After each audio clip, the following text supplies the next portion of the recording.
Hey, what's going on? Hey, what's up, y'all? This is Kickstand. That is Biker Mike from Mars. This is the Blue Collar Philosophers Podcast, and we are starting fucking late tonight. Yes, much later than we normally. We are already starting off on a spicy note with some attitude. We're joined in the studio today by our good friend Nigel Drapeau. Oh my gosh! It's all right. Everybody fucks it up. So yeah, you'll remember. That was way better than 95% of the people in my life. So if you could just have a better last name and make it easier for everyone, that'd be great. Everybody's got to be so French these days. What, like Davies? It's Welsh. It's Welsh. We got some Welsh whiskey. It's really light. You know, like the Welsh. I had it last night. Ooh. Shots fired. All right, so you guys wanted to get into it, and I'm like, oh, fuck, let's do it. All right, so somebody said last time that they were here. Well, we haven't introduced Oh, didn't you? Oh, sorry. So, we've got Nigel. He's coming back from our first Building Brotherhood episode, and he's being joined tonight by his hetero life mate, Steven Davies. The much better looking friend. I'll admit it. Very, very good friends. Definitely not gay. So not gay. So many levels now. Like, almost protest too much. Almost. In all honesty, you guys are like the new age big city version of Grinch and myself. What happened if you guys grew up in Vancouver? Right? I didn't even grow up in Vancouver. I grew up here, but you fucking grew up, you lucky son of a bitch. You know, I was gonna say we're the better version of you two, just better looking. That's all. Speak for yourself. Yeah, you and me can hold down the looks. All right. You tattooed yourself out of spite. You're like, fuck everybody. I'm going to tattoo my face. All right, so you guys have been bros now for along with us and everything else. What I wanted to get into, because we were getting into it, somebody said last time that they were here, Harley owners are a cult. How you fucking liking that Harley over there? Yeah, how the mighty have fallen off their high horse. Listen, man, all it took was one fucking ride. Like, you can only ride a Yamaha V-Star so fucking hard. He's just like, give me that Kool-Aid, suck it down. Just suck it so down. Smooth. Did you ever ride beside me on my V-Star? Oh yeah. Like after? Well, I'm sorry. You caught up to me eventually when I slowed down to wait for you. Then we rode side by side. That was out in Kelowna. Yeah. Man, that was when we went down from Penticton. Yeah. And then also up here for the bike blessing this spring. That's right, yeah. When I almost ran into the you almost you almost ran into them. And then you and I went on that rip just to catch up to the pack. Yeah. Yeah, and I remember that. It was a janky V-Star. Yeah. You punished that fucking... Like, it was great for what it was, but you can't stay on a starter bike. Like, I don't care how much money you throw at a starter bike. Eventually, you got to be like, I gotta put out for something. And I'm still on. That's what she said. How do you think you got the Harley? Listen, I'm not a proud man, but no, I've heard you've been getting on that scoot and you've been twisting that throttle mighty heavy and. Oh, freaking A. Trying to follow you along that West Kelowna road in the middle of the night. This is like, this guy's insane. Like, he's just certifiably crazy. You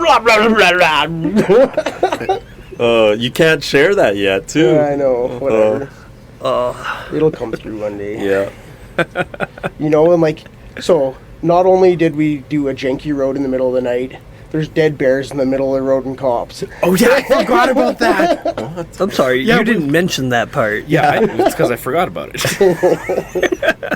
Yeah, so This is news to me, too, just so you feel left out.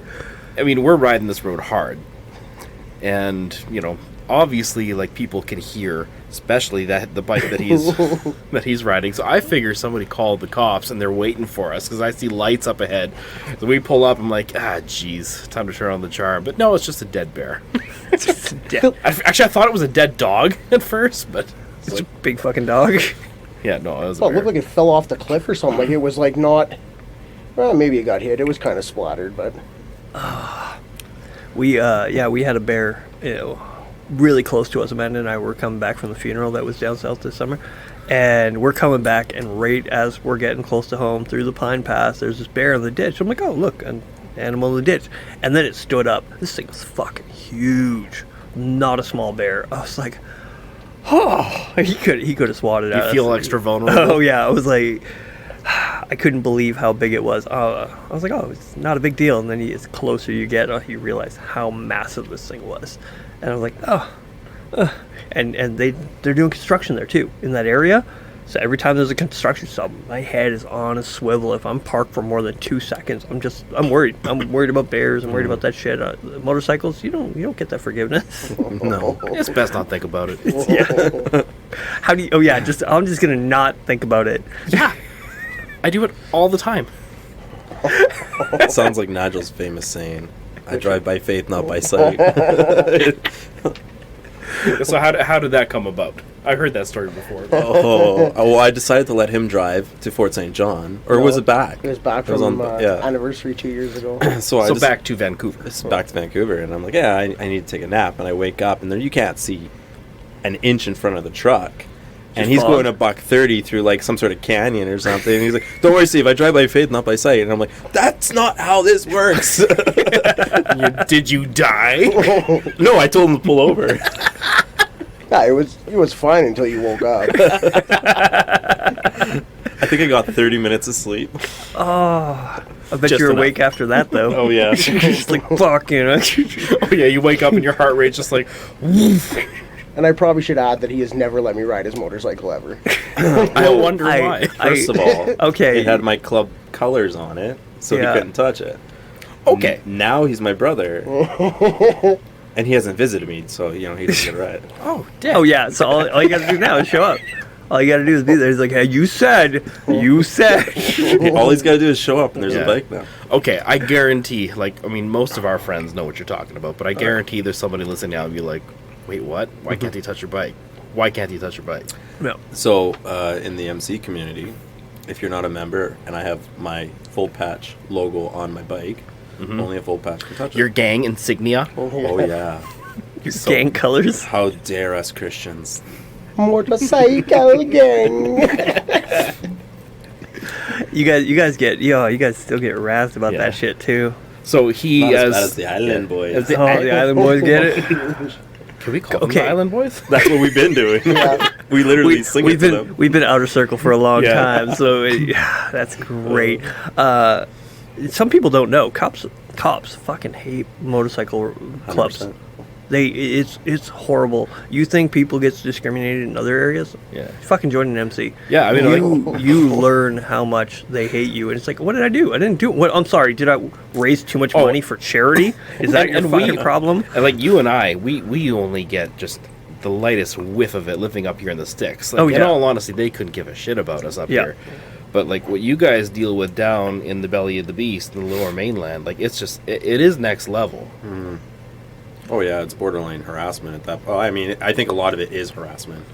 And, the fact that they get away with a lot of the stuff they do, it's disappointing that, people like myself and Nigel have to go through some of the abuse that we do. When I first moved down there, they were sitting outside my condo just waiting for me to go to the gym, and then sitting at the gym waiting for me to go home, just to let me know they were watching me. Yeah. All our tax dollars hard at work. Yeah. Right? Like, Dude, wow, I'm going to take some pre-workout. And Darn, you got me. Are you guys gonna like spot me or what? just Or the one time we went to church, and the guy's literally calling us over, and he's like, you here for this specific thing? And I'm like, what are you talking about? I'm here to watch my buddy get baptized. He's, no, actually. I'm like, yeah, actually. Do you want to come watch? He's like, no. Okay, like- let's put this into context too. Like, we're going across to the island, Vancouver Island, and we pull up to the ferry, and there's like, I don't know, 80 members of another club, and a fairly predominant club, and we're like, what the fuck? So we're like, oh, okay. you weren't even ready for that. and No, we had then no idea what was going Yeah, on. you just we're no. going over for a baptism, and we get on the ferry with all these members, and then so they take off their packs ahead of us, and we kind of break off behind them, and there's a little bit of distance between us and some cars. Yeah, respectable distance. Yeah. Yeah. And we get off, there's like helicopters circling, and there's like cops Oh, lining the yeah. side of the highway, Yeah. and their pack takes off and keeps going, and we turn off. And listen, like, we're not from the island, and We got lost a couple times in a couple U-turns, which might have looked a little janky and shady to them. But we like pull up to a church and they're just like, Wait, was Justice involved? no. No, I'm so glad he doesn't listen to this. it was my Google Maps, and for some reason it just, I don't know how we got there. Yeah. We pretended my bike wasn't working, remember? And we pulled over, and I'm like, oh, let's go. Yeah. You don't have to pretend that hard. You've had some issues. Oh, hey. We all buy it. But we pulled over, I'm taking off my plastic panel. Like, oh, since we got lost, like, we'll just pretend there's something wrong with my bike. Yes. Genius. So, and then he sat at the end of the street, waited for us, got back on, and then, like, I don't know. I would have loved to have been a fly in the wall, and, like, as he's calling his CO, being like, they went to church. Like, what do I do? Go figure, Christian bikers going All to right. church. One of the Actually, tricks, church? one of my tricks back in the day was if a cop pulled me over and wanted to ask me about the club shit, I would be like, oh, you want to know about disciples? Like, yeah, what do you guys do? It's like, oh, we tell people that our Lord and Savior Jesus Christ. You have a couple minutes to talk. Just start evangelizing to the point where it's like, shut up. That's my goal. You get into tickets. Turn it into, like, a Jehovah's Witness. Yeah. Get moment. into tickets by evangelizing. And then there's other times where like, you were going fast. I'm like, no, wasn't that? Pfft, no. So you were going faster to catch me. Trump. Checkmate. He's like, yeah, you were going this fast. I'm like, no. And I just wouldn't, I don't admit shit. I don't need to. Why would I? It's their job to prove it, not my job to give it to them. And and so he was like, you were doing, I think he said 139 or 90, so losing your bike at that point. And he's like, I had to go 165 to catch you. And I did say this, I swear, I'm not lying. I said, that's not very safe. And I'm like, shit. Like, as I said it, I'm like, this is funny. I'm hoping it works. He gave me a ticket. I didn't lose my bike, and I got to go home. Wow. I would have been like, 160. How'd you catch me then? Yeah, it was just a nice day out. I was out for a nice ride. And he's like, yeah, I was riding. Like, I have a 1300. It's not huge, but it's not small. And he's like, yeah, I got a 900, or he had a 900 or 750 CBR, I think it was. And I'm like, oh, that thing's way faster than my bike. Like, that's a fast bike. He's like, oh, you're the 1300. I'm like, yeah, but the gearing's completely different. You had an actual fast bike. He's like, yeah, but I never sped. I'm like, yeah. Sure you did. Yeah. License to speed. Exactly. And you know what? Why say I had a bike? That's like saying I had a girlfriend. You know, it's just like, I don't need to talk about an ex. And you lost her. You couldn't even keep that going. I mean, I wouldn't want to date a cop either. So. You deserve to be alone. Just fucking sit here and rip on cops. We are going to be doing an episode on cops. Oh, I know. My wife hates how I talk about cops. I remember one year my kid was like, oh, what are we going to dress up for Halloween? And my kid's like, I'm going to be a police officer. I'm like, wouldn't you rather be a good guy? Oh my gosh, yeah. Like, I said something about cops. I made a joke about like the ACAB, Yeah. you know, thing. And, Always carry a Always Bible? carry a Bible. Yeah, I was gonna say. And my wife overheard me and she just gave me this look. It's like, when we got home, there was a conversation to be had. She's like, I don't want my son picking up your vibes here. It's just Like, what vibes? Truth? yeah, The cops true don't vibes? make you feel safe? Yeah. Yeah, that They're not my friends. They're not going to fucking hang you out to dry. They're not going to expose you and tell you, oh, you could tell me it right now and you'll be fine. No, cops fucking lie. They're not your friend. They're trying to get information. They will charge you after saying, I'm not going to charge you. It's not illegal for them. They're allowed. So when you see the people that are wearing cops lie hat, it's because cops fucking lie. And you ask them, hey, are you allowed to lie in order to get a confession? They'll be like, yeah, I'm allowed to do that. Yeah, you proved my fucking point. It's so frustrating. I remember one of the times I got pulled over, and I had I was wearing my lid, and we're riding away from a clubhouse down south, and we get pulled over. And I stop, and I'm like, oh, let me take my helmet off. Oh, let me put my hat on. And I put on my cop's lie hat. And he's like, nice hat. I'm like, thank you. Was this in Saskatchewan? Was that the photo I saw? No, that was down south. Oh, was it? Yeah. One of the runs there, and that was one where the cops were out in force. Like, they had helicopters. They had. I mean, well, why not bring out the whole gang task force as well as 3 helicopters for a poker run? a public poker Open run where everybody's on their invitation. best behavior. Yeah. like all that is a show of force and a waste of tax dollars. Yeah, 100%. 100%. And I remember one time, actually a year before, we were at the same run, and we're taking a right and a right to get into the clubhouse area. And there's 2 stop signs. And they pull over the guys in front saying, "You guys didn't stop." And I knew there was cops, and I didn't even pretend to stop. I didn't put my foot down. I didn't put my brake light. I just followed through. And they pulled over the other guys and not me. And they were like, "No, you guys go ahead. You guys stopped." I'm like, "No, I didn't. I didn't even try." And yeah, they were just trying to make a point. They were like, "Who are those guys? What are they doing?" Fucking cops. You want me to do your job for you? Like, easy fucking Dick Tracy. You go to www. But you know what? I'm going to be honest. I'm so tired of talking about bikes and freaking cops. Yeah? Is that all you do down there? Oh my gosh. Okay. All right. All right. I'm sorry to throw that at you, but No, it's just it's like, all you good. know what? Like, It's just it's a commonality that we have, and I'm like, oh, okay. yeah, oh, absolutely. And you know what? All right, Like, Big Tuna, throw something at us. Oh man, what do you want? Like, I don't know. Get real. What's it like to be as good looking as you are and not gay? I mean, You're walking. it would a be thin pretty threshold. easy, I think, if I was into that. But you know, I gotta say, I'm still a boob guy. You know, I mean, with no get it. penis, I with no get it. penis. Okay. There's no chicks with dicks, only guys with tits. That's right. So. Ted. You know, and I'm getting ready to go to Thailand in February, and so No, people you're not. are actually warning me about it. And I'm like, About the oh lady no. boys. Yeah, about the Yeah. lady boys, and I'm like, and so I started googling, and they said that where we're going is like the red light district of Thailand. I was like, what? So I'm starting googling. I'm like, oh, this is scary. Like, What's the price ranges? Like, what? apparently $10 for a blowjob. Like, That is reasonable. I pay way I mean, more than. I think How did you know that? Trudeau, I don't know. Trudeau $10 fucks me Canadian? over for a lot more than that. Yeah. $10 Canadian. Canadian or Thai? What are they? 'Cause, What like, do they have? Yen? It's Canadian. No, it's Tabai or Tabit or something. I don't know. Why are you going to Thailand? What's the thing? Oh, we got a part of our ministry is we got to Oh, run you're out going there. to see those guys? Yeah. Oh, Nice. That's right on. You should go to a Thai fight. Just that would be go to cool. a Thai fight. I was watching some last night. Yeah. I was watching some Thai fighting, Muay Thai, and it was so fucking good. Not Star Wars TIE fighting. Who the Again. fuck is this guy, man? Who the fuck is my friend? Hey, I'm slight nerd. You got to remember what I do for a Yeah, living. that's true. If you own a computer, Steve has hacked your shit.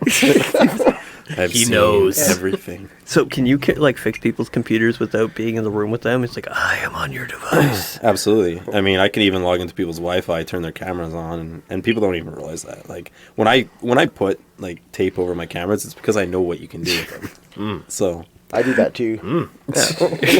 But I have serious paranoia problems. I'm flipping off my camera right now just in case. Yeah, I mean, that is creepy to know that, like, you can, you know, work your way upstream into other people's homes. Oh yeah. Like, that's a tremendous power to have. Like, I guess a guy has to be, like, pretty sane and have a good amount of restraint to Well- have, like, 90% of the ISPs, like the internet service providers, when they put in the router and give you Wi-Fi, those are so not secure because they have WPS, and you can literally, they have a 16-year-old kid with a computer and a wireless USB stick can hack your house. Wow. And they do it all the time and post it on YouTube. Yeah, they do. Yeah, And do you know what there's they're even gonna see? how-tos on YouTube. You know what they're gonna see here? They're gonna be looking at this blandness. It's like, look at that towel. I've got these soundboards in here now that just have no, and then the other one is like alcohol and a deer skull. Which, what do you guys think of the pothole? You guys haven't been down here in a long time. I've been working on it. I've been trying to make it nicer. Yeah, I think the last time I was here, the desk was here, and you didn't have mics. I didn't have mics. I didn't have the setup. I didn't have that shit. I like it. I think I've put enough work into it that Yeah, it looks great in here. I think so. And trying to kill sound. Just trying Listen, to I'm just happy you got whiskey here for me because I think last time I was here, there was like children's laundry being done in the background. We were trying to dampen the sound. You wouldn't believe how much laundry I did yesterday. Just to get prepared for now. No, not for that, but so I don't have to worry about it. And I was home. I had a day off. I'm like, oh, what am I going to do with my day off? I'm going to clean and prep my... You get days off? I got a day off. Yes. Fuck. Yeah. Oh yeah, I forget he doesn't work for you anymore. You're self-employed. I'm self-employed too, and my self-employed ran out of work for a couple days, and I'm like, oh. How long ago did you fire him? A year, Oh. just under a year. Yeah. Which time? And what was the reasoning for it? Because I'm very curious. We don't need to talk about. Oh, we that. do. No, we don't. If you're gonna it's bring not up- necessary. Oh, it's bad. No, it's Mike was lazy, wasn't he? not lazy. I'm consistent. Well, We I just mean, don't need to bring it up. That's all. All right. Because there's mixed views on what it is. I wouldn't suck his dick, and he kept asking, and he's like, "I'll fire you," and I'm like, I am the "Fucking-" alpha. It's a domination move. If you're not gonna be dominated, then get the fuck out. If you're not first, you're last. Ricky Bobby. I always finish first. Yeah. That's what your wife said too. Well, I mean, to be frank, this hasn't been my best year of business, and I couldn't. I couldn't afford extra malice. That's So, fair. Yep. I wasn't gonna say it. Okay. But We've all been there. No, I mean, we've the that's exactly sacrifices it. have to be made. I mean, Yeah. And am I doing fine? I'm doing fucking fine.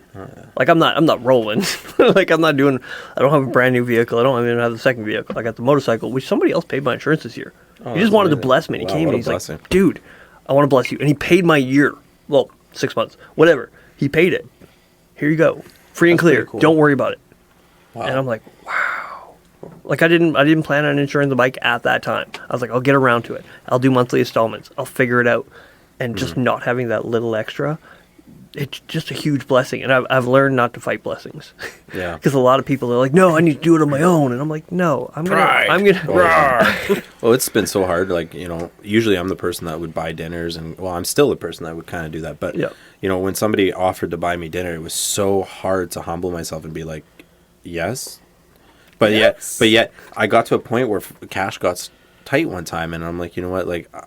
Sure. And somebody told me, like, you need to learn to allow people to bless you because you're robbing me from being able to bless you. And I was like, Yeah, I mean that is true. Yeah. Like, when your attitude gets in the way of somebody doing something as simple as buying you a dinner or lunch or Putting a it's just- tank of fuel in your bike. Yeah, putting Yeah. a tank of fuel in your bike when you're Huge. like, I mean, when you get in the way of that, you're like, okay, well, not only are you not getting the material good that is being offered to you, but you're also kind of like, hey, you, the guy that's offering me this, fuck you, I don't need you. It's like, what does that make them feel like? Yeah. I don't know. It's sometimes harder for a guy to be like, hey, maybe they can't afford it and they still want to bless you.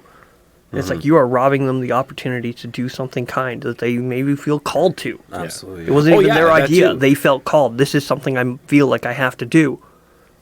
And when you receive it with the understanding of no strings attached. If they put strings on it, you're like, dude, I never asked for that. Would that be like quenching the Holy Spirit? I mean, like not for yourself, but like almost like dousing somebody else's interaction. Very possible. Well, it depends. If they felt to do it from the Holy Spirit, or if they were doing it with a self-objective motive, right? Like, if they felt the Holy Spirit tell them to do it, and then they're coming back being like, hey, like, remember that time? Yeah.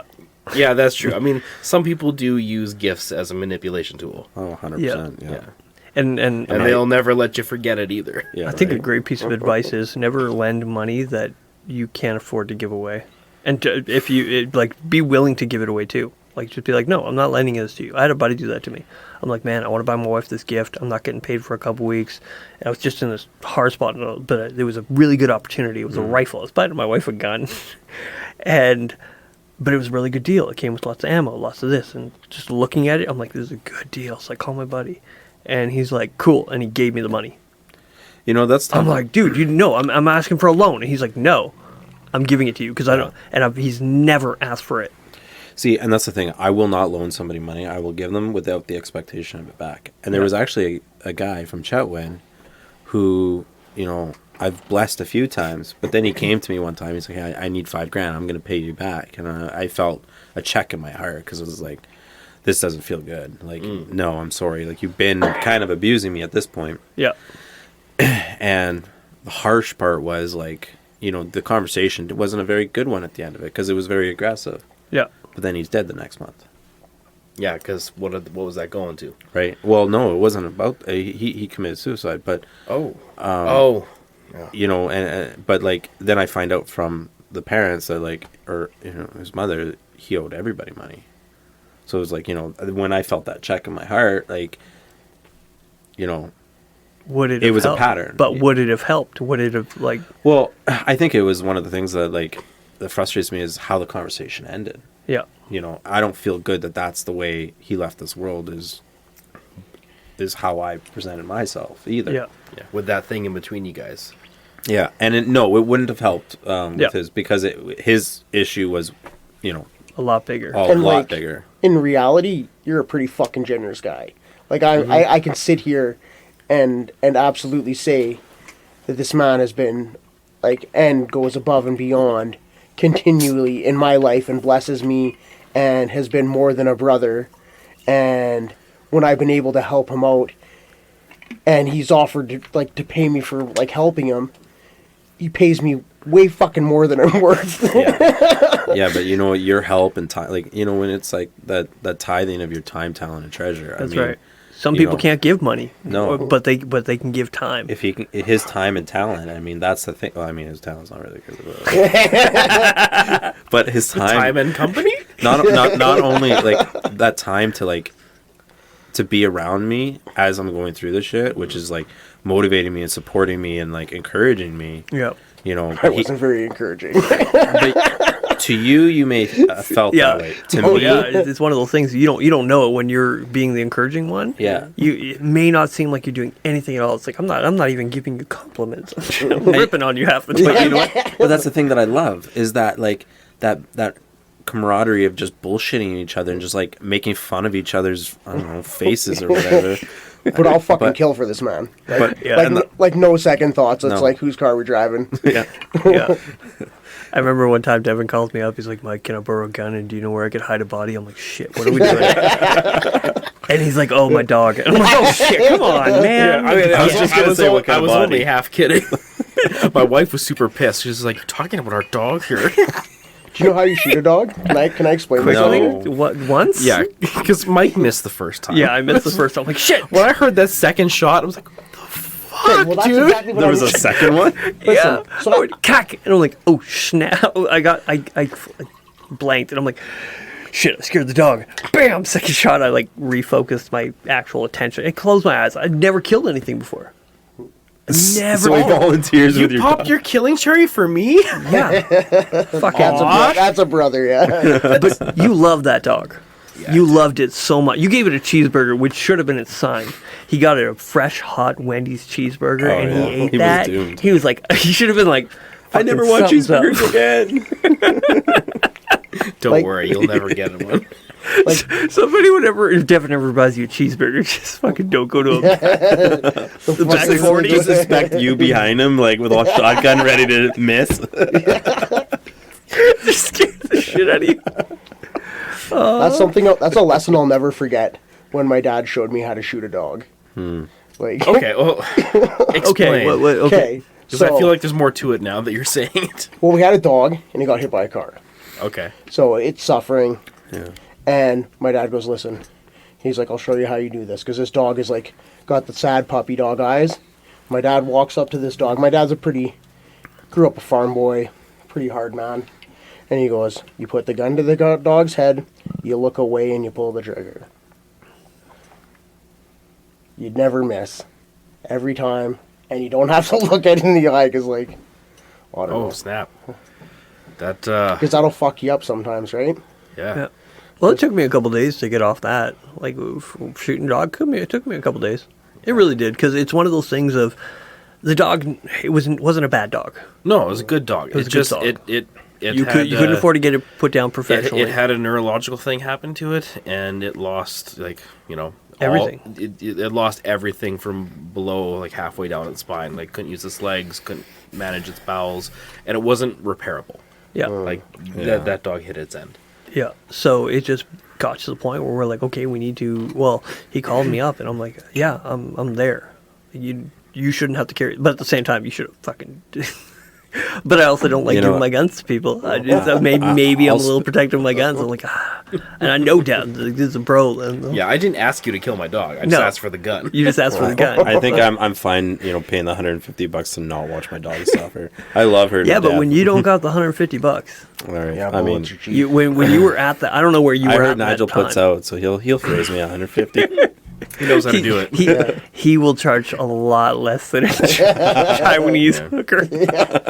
Absolutely.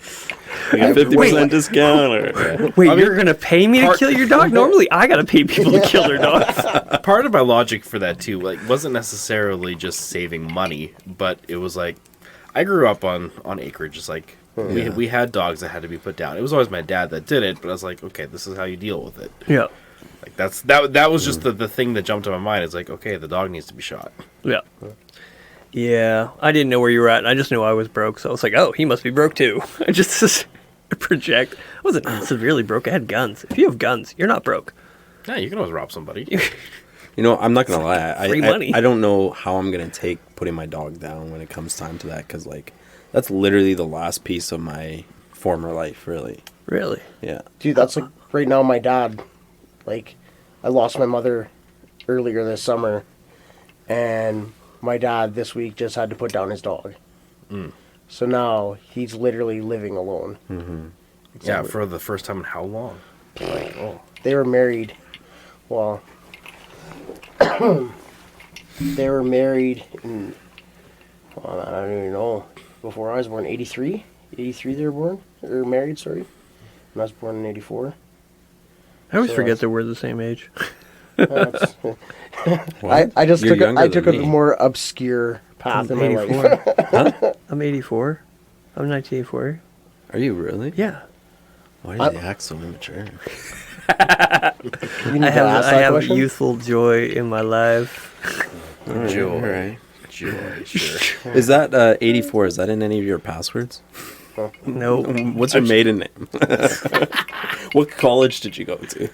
Oh, college. This man never went to Look at college. this. Yeah, Yeah. neither did I. I didn't even finish high school. No? No, I dropped out at grade 7. Whoa, wait, grade 7. Then homeschooled. Yeah, that was a terrible story. I went to Mennonite school that just completely rejected anybody who wasn't part of it. And actually, what happened was my grade 7 teacher.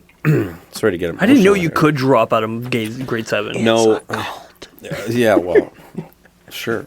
Sure. I'm not arguing. The teacher said to me, like, I would never amount to anything, and he said this in front of the whole class. So I snapped back as what, like a 13-year-old? How old are you in grade 7? 12. 12, 13, yeah, right. 13, Right in yeah. that area. And so I fired back, and then he kicks me out of the room, and I yell at him, like, you can't say this to kids. Like, are you kidding me? And I'm emotional at the time, and, in 2 years before, I missed all of grade 5 because I was in the hospital with kidney failure. And, I'm struggling, and he's not being a teacher. He's not teaching me, right? And I'm very a visual learner.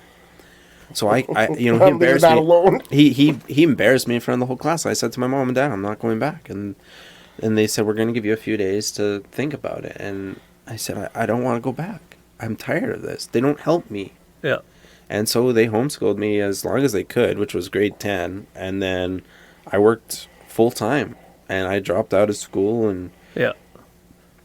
I just worked. I worked in corner gas for a year and a half, and then I worked in trailers, and then a gym and detailing, and then got into digital imaging and x-rays, and then worked in tech and got certifications, and Found a path. started taking engineering classes, and Now you run your own business? I challenged accreditation after 10 years, won an award, and freaking started a business, then bought a business, and Yeah, his dad's. Holy shit.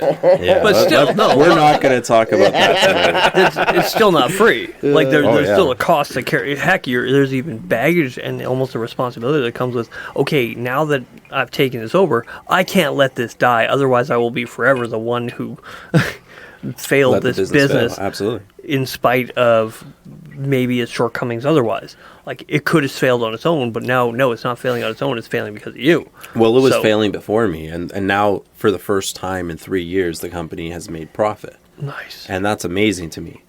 But I mean, that came with a whole load of headaches and stresses. I remember hearing about some. Yeah. But So even restructuring like your office and downsizing and but having to listen, the guy that built everything for you was supposed to do the building owner or whatever. Oh yeah, that process, the construction. Scumbagged you and just basically tried to bend you over at every corner.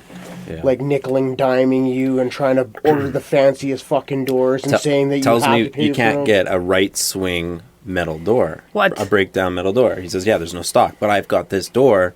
It'll be good. It's a massive discount. Don't worry about it.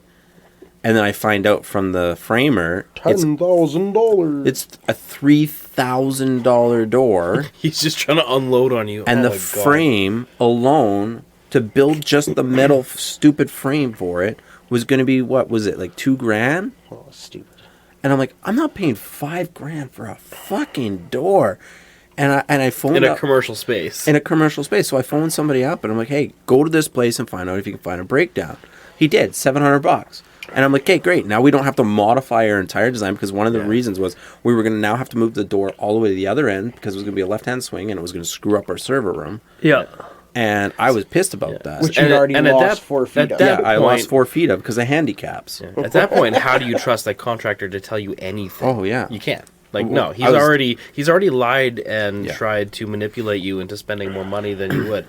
And then he was mad at me because, I already paid for the door. I said, I don't care. You told me you couldn't get breakdown doors. Yeah. I was able to perform. No, he probably tried it 3 or 4 times before with other customers too. He was probably trying the same thing. Oh, He's yeah. I can't get them right now, but I got this one. Yeah.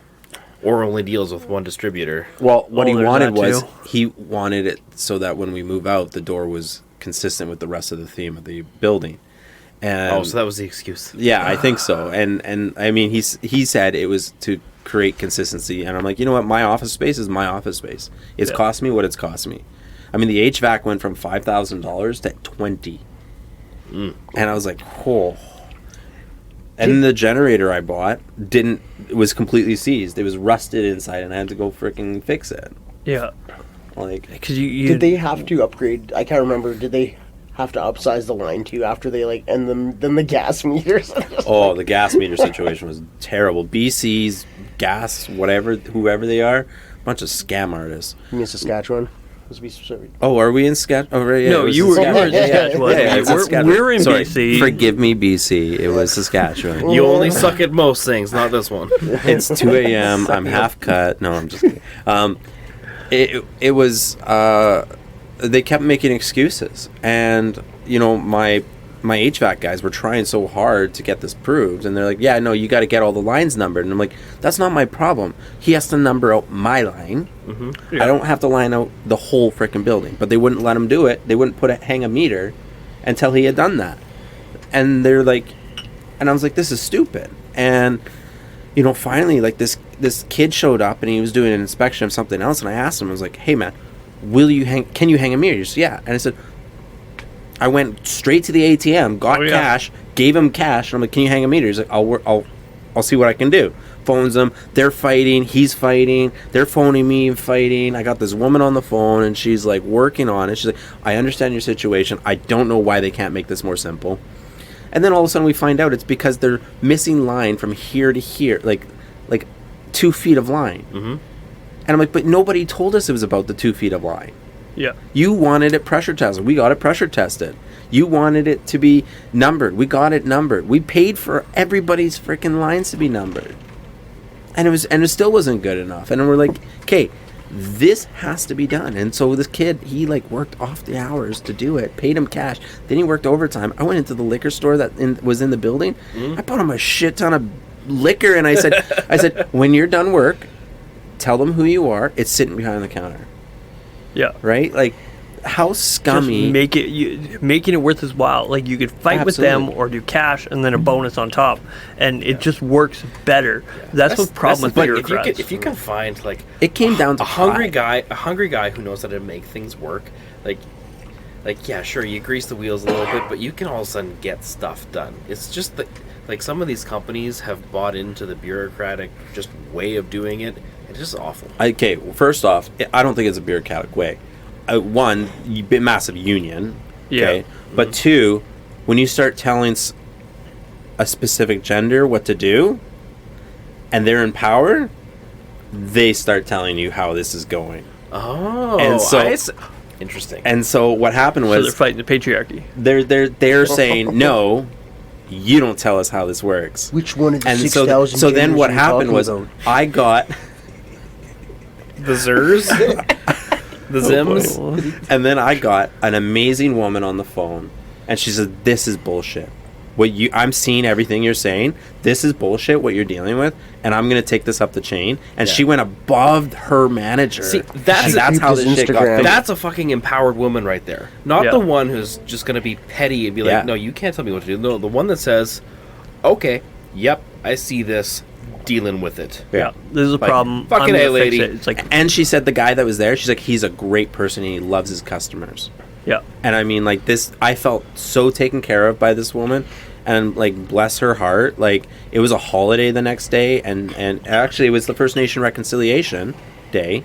And she was a First Nation. So she was, like, sharing some of her stories and stuff. And it was like, you know, it was just amazing to feel like somebody actually gave a shit about me than these stupid union government companies that control everything. And it's like, America. and a lie about everything. It's like Yeah. you've given me Opposite 3 America. lies Socialism. about why you can't hang my meter. yeah. You know, not Yeah, what, single- are they just making stuff off the top of Yeah. their head? And then the supervisor shows up and he says, "You know why this wasn't done, right?" And I'm like, "No, we didn't know until 5 minutes ago, and we've been fighting with you guys for 2 days. We were told I didn't have an account number. I said I'm holding my account number from you guys that you mailed out. Here's my account number. So that's not it.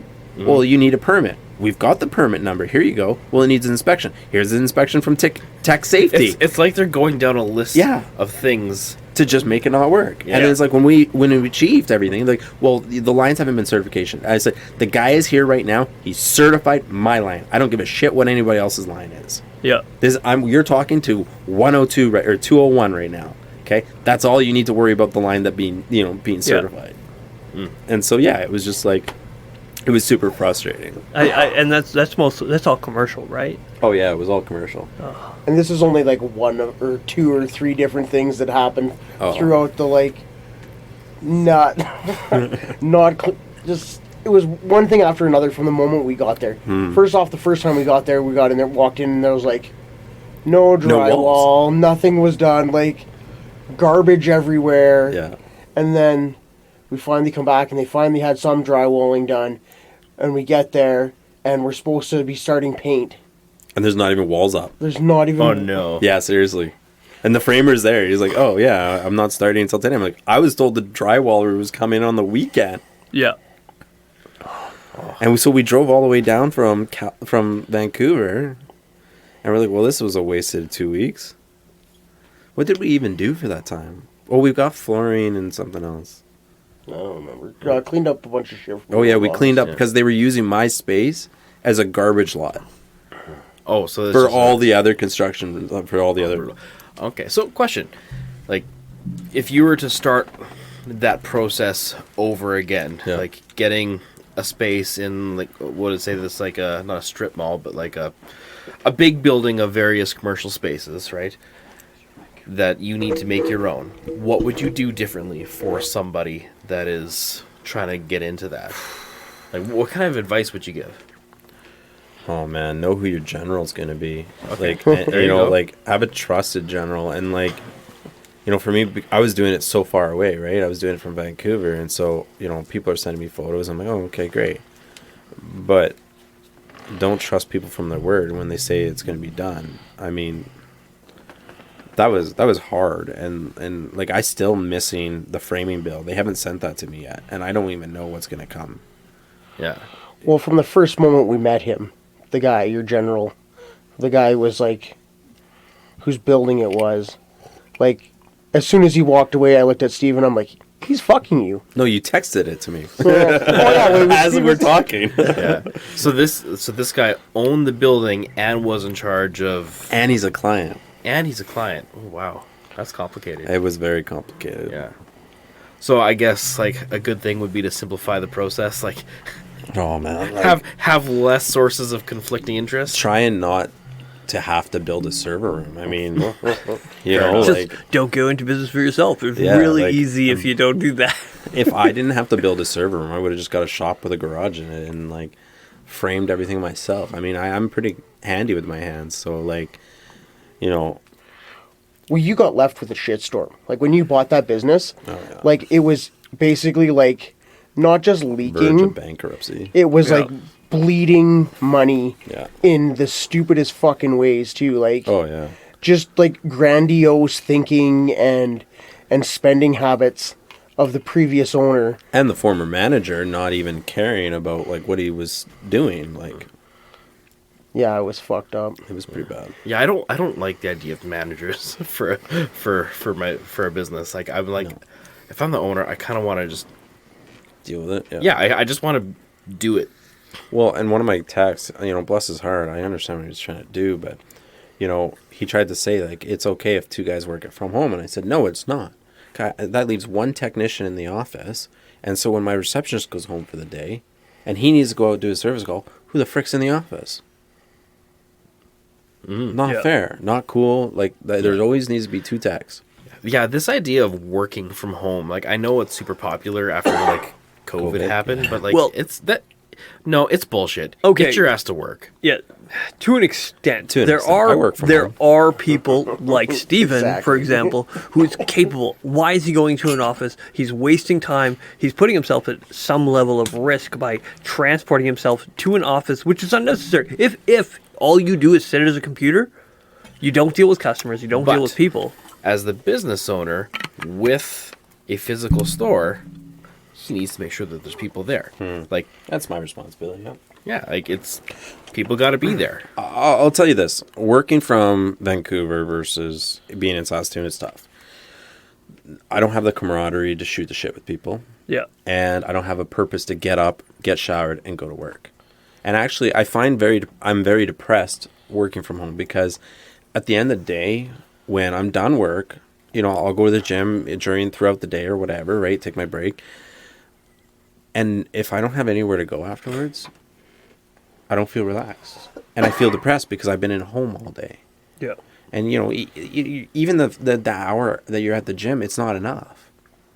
So, you know, every day you wake up, you go to work, you stay at home, you go to bed. Like, you just start becoming this. You could spend a whole week and not even leave a building. Yeah, and honestly, I find that it has really affected my mental health in that. Well, do you have a remedy and a plan? Like you're like, okay, this is not right. This is affecting me mentally. How can I? I take myself out on dates, and I'll actually drive down to Vancouver with my laptop and just work and either go to a brewery or go out for dinner. I mean, Yeah. you know, being single and everybody else is married and with kids, it's not very easy to get people to go out with you. So, that's what I do. I just end up doing Well, everything alone. I know the. I don't want to say I know the feeling. I know the struggle of some guys who call me up and they're like, "Hey, you want to go do this?" And I'm like, "Fucking no." Hey, we're going for dinner. I'm like, "Have fun." I got 4 kids, a wife, and my wife is very socialist in a lot of ways. Where if it's not fair, she's like, "I don't get to go for dinner." It's like, fuck, make a friend. I don't know. Go The question is, how do you make friends now? Is she going to go Yeah. on to Bumble Friends and start swiping No, right? She has friends. She does. She just needs to call them and say, "Hey, I want to go for dinner. Hey, I want to do that." But it's not my job to do that for her. Well, simultaneously, I have people message me and it's like, "Hey, we're going for lunch." I'm like, "Cool." And as much as I want to be there are times where I'm like, "Oh, I really want to be there." And sometimes I do go and sometimes I don't. Yeah. So, yeah, I get it. As from a married guy's perspective, it sucks having those single guys around you that you want to spend time with, and you just know, I can't. Mm-hmm. The time's not there. Like, you may have worked a full day, and now you want to go for dinner. Well, I worked a full day, and now my kids want to spend time with me. Mm-hmm. And so there's two sides to it, and you go through something called a friend shift. You have a friend ship, and then you go through a friend shift, where even guys who were married before me, I wanted to hang out with them. There was no hanging out. They were married now. Yeah. Well, then I got married. No, we hung out as couples, and it was fun. And then I had kids, and they didn't have kids. And then it changed the game And again. it changed the game again. And then I had more kids, and more kids, and more kids. And so I'm not saying that having that commonality of kids really does change it. But at the same time, you got other parents with kids too. Well, now you're on the same level of, Yeah. I understand you can't go out, and you understand I can't go out. But if we can go out, it'll be cool. See, that's part of the problem. Like, if Nigel lived next to me, we'd probably be broke. Because, like, Well, first off, Night on the town. Let's make this clear. I make almost fucking nothing. Yeah, that's true. no, but it would be because I'd want to go out all the time, and I know you'd be down. So you would be like, Well, oh, look no, at how many times we would go to town hall and just be like, let's go get a beer. Yeah, I like town hall. Like, as far as, like, just the atmosphere, like, I'm not, like, it's not super busy. Like, mind you, this was, like, COVID era. Yeah, this was, so- it's nuts now. It's yeah, I don't like that shit. Yeah, you guys were in hot spots for COVID. I was up here. I fucking ignored everything. Oh, I did down there too. I mean, it didn't. But, like, it really didn't affect anything. Yeah, living up here, like, we could really just kind of pretend it didn't exist. Yeah. And I got yelled at a couple times, but That's somebody what- called me a cunt. They're like, "You fucking cunt! Wear your fucking mask. You're holding everyone back." And I want to find that guy and be like, "So, what do you do with the research that says that none of it actually prevented any kind of transmission? It also didn't do much." but you say that and nobody believes you. No, nobody believes Oh, me. yeah, Nobody on You're- that side. Even though Yes, Bonnie yes. Henry just released the document saying that, if you've had it, you got immunity now, and it's like, Yeah. Wait what? a second. Is this so you You're don't the get same sued, broad or- that said is this because you're being sued right now, Yeah. or like, well, what's going on? it's almost like it was all about power, but Whatever. Power, We don't need money, to talk about it. control, We yeah. had 2 years of COVID. We don't need to talk about In it. any case, you guys were in a bit of a hub, is what Yeah. I mean. And Yeah, so yeah. when you were being affected by it, restaurants were actually closed. Oh yeah, a lot of them closed, like even their doors, and I feel super bad for them because there was a lot Shut the of frick really down. unique businesses that would have excelled and would have been very popular, but Yeah. they weren't a takeout restaurant, right? Yeah. The experience was in their facility, and that, to me that breaks my heart because Yeah. it is sad knowing that, like, this thing has just killed, like, little pockets of culture. Yeah. There was so much potential, so many, and the thing is, there's constant turnover of these businesses starting up, and you're not shutting down a business, you're shutting down someone's livelihood. Somebody 100%. sunk everything they had to start a restaurant, to start a pub, to start a bar, to start something, and then bam, you shut them down, and shut them down hard, and especially if you just started up, you had nothing to fall back on, yeah, absolutely. and it really ruined people's livelihood. It really sucks.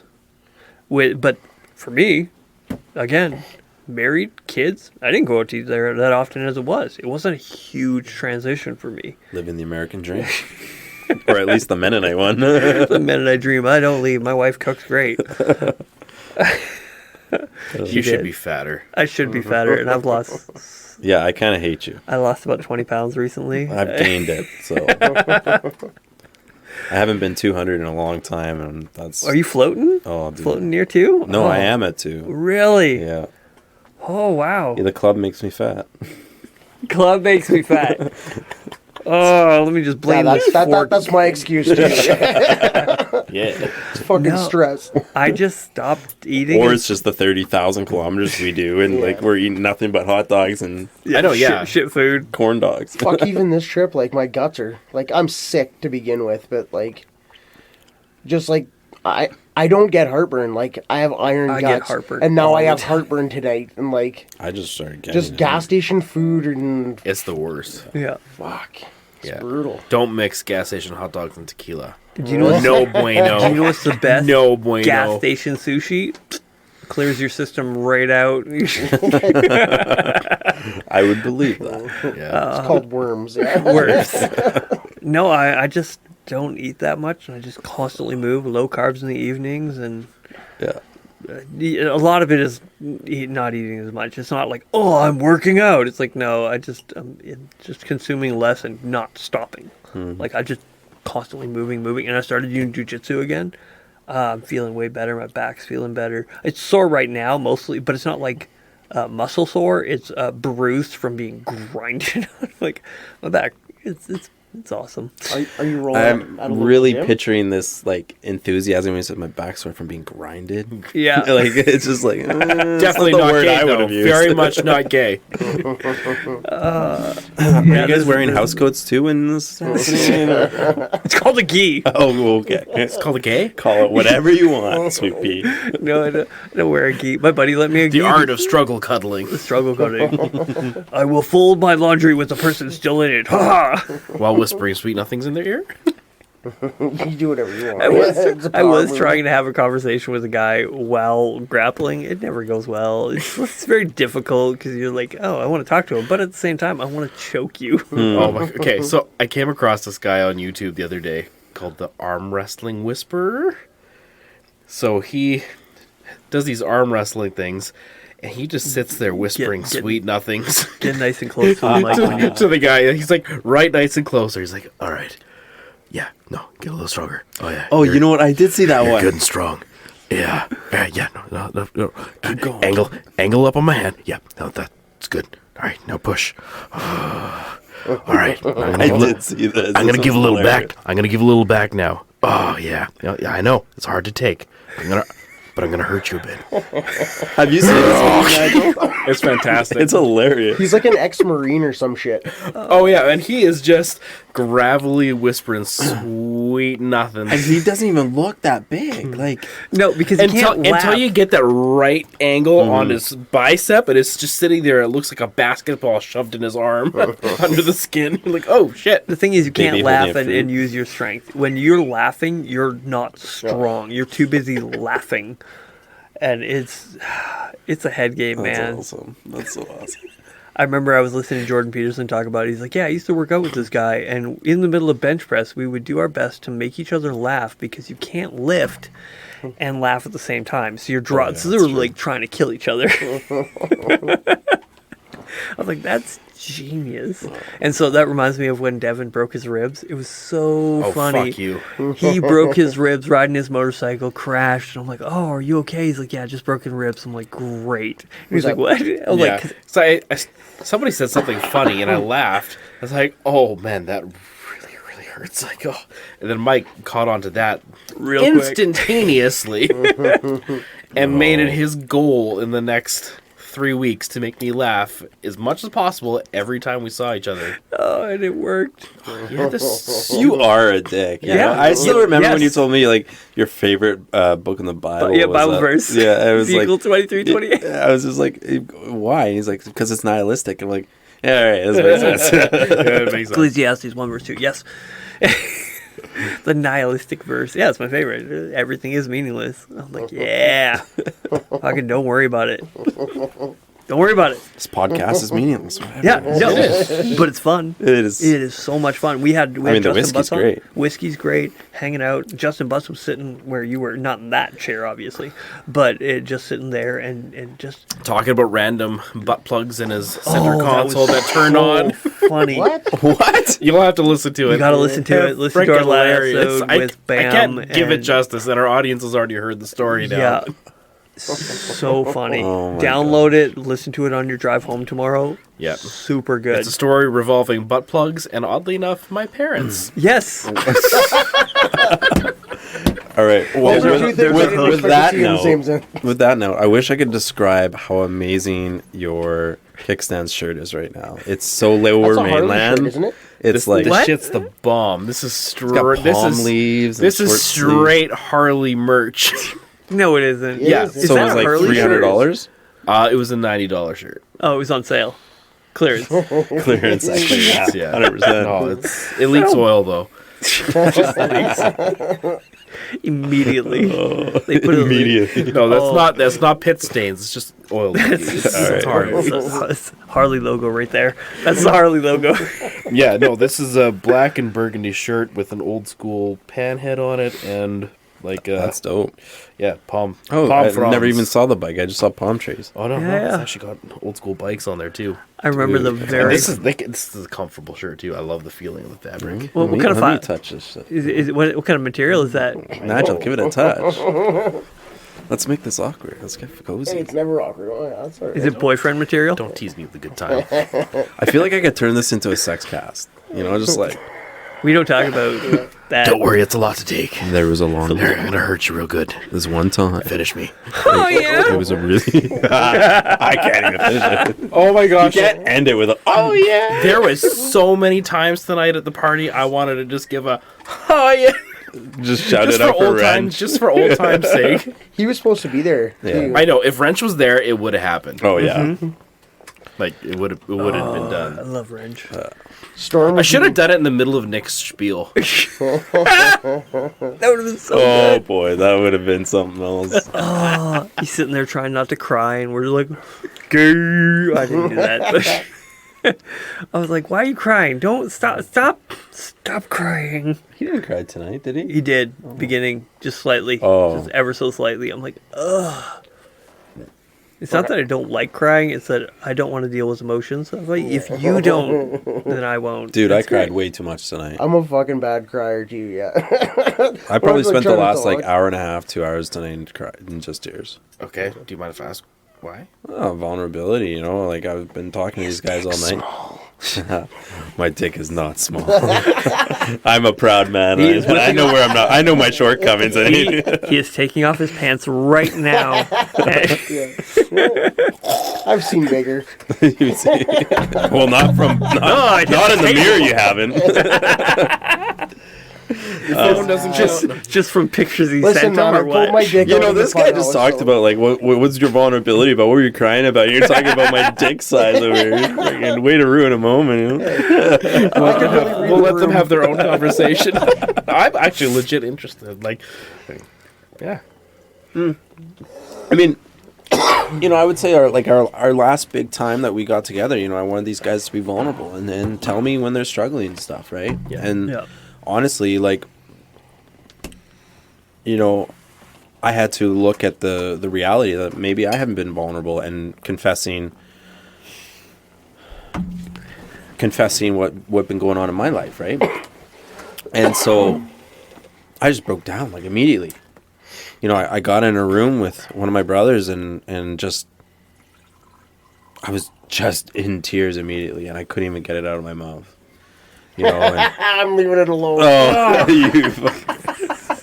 oh, you know what? Like after I said it, yeah, okay, whatever. I It's like I heard it and then yeah, but that's the kind of brother this guy is. You right? gotta take a swing. You gotta There's take a some swing. things you can't let go. Yeah, okay, you gotta let Just go. gotta let go of eventually it. there, You don't want to just jerk it around all the time. You just- Nigel, I'll teach you how to let go. Okay. But But I wanna hold on. sorry. why did you have both hands on you going to? Listen, you don't know where I walked. I told you he earns those $10. Listen, you can't go through life being afraid of dick. You know, Just I have a live in healthy fear. respect. the things we do for motorcycle parts. You do ride a Harley now. Well, he does right hard. Harley Yeah. parts are expensive.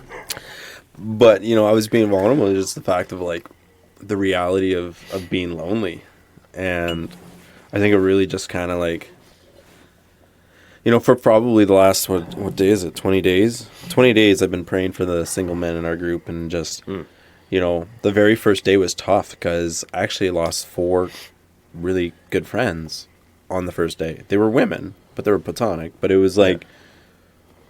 Okay, all of them okay. in one What day. what do you mean by lost? Like They all texted me that day. First one was at 7 o'clock. The next one was like 11.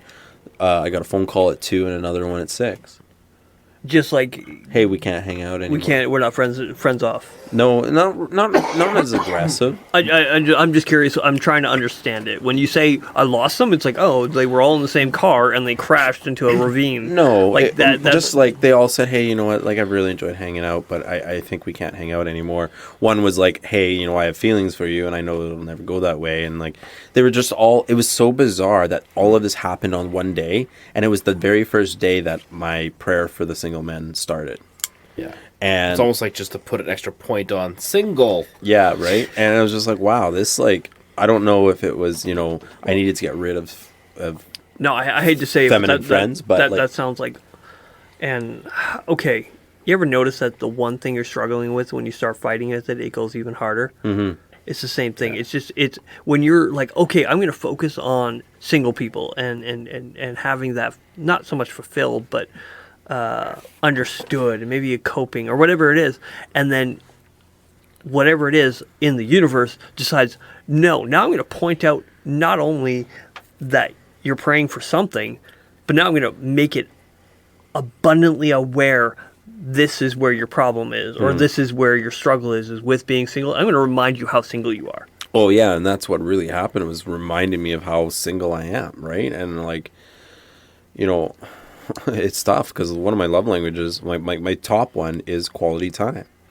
Get off your phone, let's hang out, let's go do whatever. My next one is physical touch, and as much as I love Nigel, he can't fulfill that. He's very cuddly, though. Right? Very strikers to do that. And so it's a tough phase to be in, and I just broke down. I was like, it was actually last Friday, like I was supposed to go hang out, and I broke down and so mad that like I had nobody to go down. Like I was going to this restaurant that was like, it was a speakeasy. You had to, you don't get reservations, and I somehow got a reservation, and I had nobody to go with, and like I was just so mad at like God. I was like, I'm so sick of this. I'm so sick of doing everything alone. I can do it, but I'm so tired of having to take myself on a date by myself just to get out of the freaking house. It's like having a Lambo and no passenger, right? Like nobody to look at it.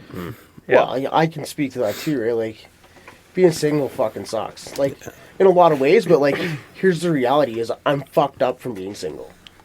Like I don't know how to let people into my life. And I'm often over fucking bearing, and like I just kind of live my life the way I live my life, and I'm super inconsiderate, not intentionally, but you know what I mean. I've just been that way for so long, and You like just have a pattern of looking after yourself. absolutely, and listen, I do whatever the fuck I want, and like But that's I mean, not healthy. Which it leaves you empty. With Sometimes. all due respect to my wife, like I mean, for a guy like Mike and I, like that's like. Kind of sounds like a nice time.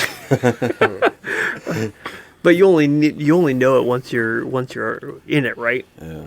So like you see the value of having time to myself, but spending a week away from my kids, I'm like, fuck. Let's also be clear though, like neither of us are never been married, right? We've been married. We know. So you've seen both sides of the fence. Yeah. Listen, my marriage was never fucking functional, though, right? Like I was in addiction, she's in addiction. We're both fucking lunatics. So you had a common bond. Basically, right? And like literally, no. So this Common is interest. Some people they're gonna be like, how would you God. fucking say that? fucked up people are attracted to fucked up people. Oh yeah. Like, Yeah. I literally had a conversation with my ex-wife just the other day, being like, "Why can't you just renounce your faith and come be with me, and go back to being the old you?" I'm like, the one that drank a 40-pounder in his car and sniffed an 8-ball of cocaine and fucking wanted to kill himself? Because that doesn't sound like a good time to me. Like, and that's who you want to fucking marry? Yeah. That's who you want to be with? Yeah. Like, that's The worst possible person that you were Absolutely. is something she strives for. It's like, Well, misery loves company, right? That's exactly it. That is weird. I've never thought for once that somebody could look at the worst version of another person and be attracted to that. Well, Weird. old saying, like you just said. Wow, that's a misery mindfuck. Loves when company. when things got worse in my marriage, it was when I came back to God.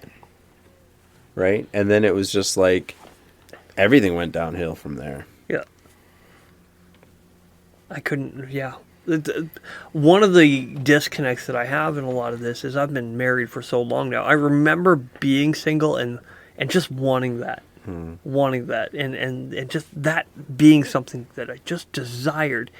And now that I've been married for 12 years, I'm like, okay, yeah, I'm married. I couldn't imagine not being married. And if it did happen, I would have more motorcycles and... No, you wouldn't, because I still only have one. That's because you don't know better. But Listen, I mean, like- You live in a very expensive city. You move out of that city, I Oh. guarantee you'd have a lot more yeah, motorcycles. I would. But Well, and the reality is both of you guys have some pretty cool fucking wives. Yeah. Like, My wife puts up with a lot of Like- shenanigans. like, I'm not just friends with you. Your wives are a huge part of my life as well. Oh yeah. Like, and if your wife spoke into my life or like talked to me about something, I'm gonna fucking listen. And yours wouldn't give me any choice but to listen. She would probably slap you. Exactly. But there's no better hug than from Devin's wife, because she's like, she embraces you like you're dying of cancer. Hold on. Like, she's freaking hardcore. I just realized something. I don't think your wife's ever hugged me.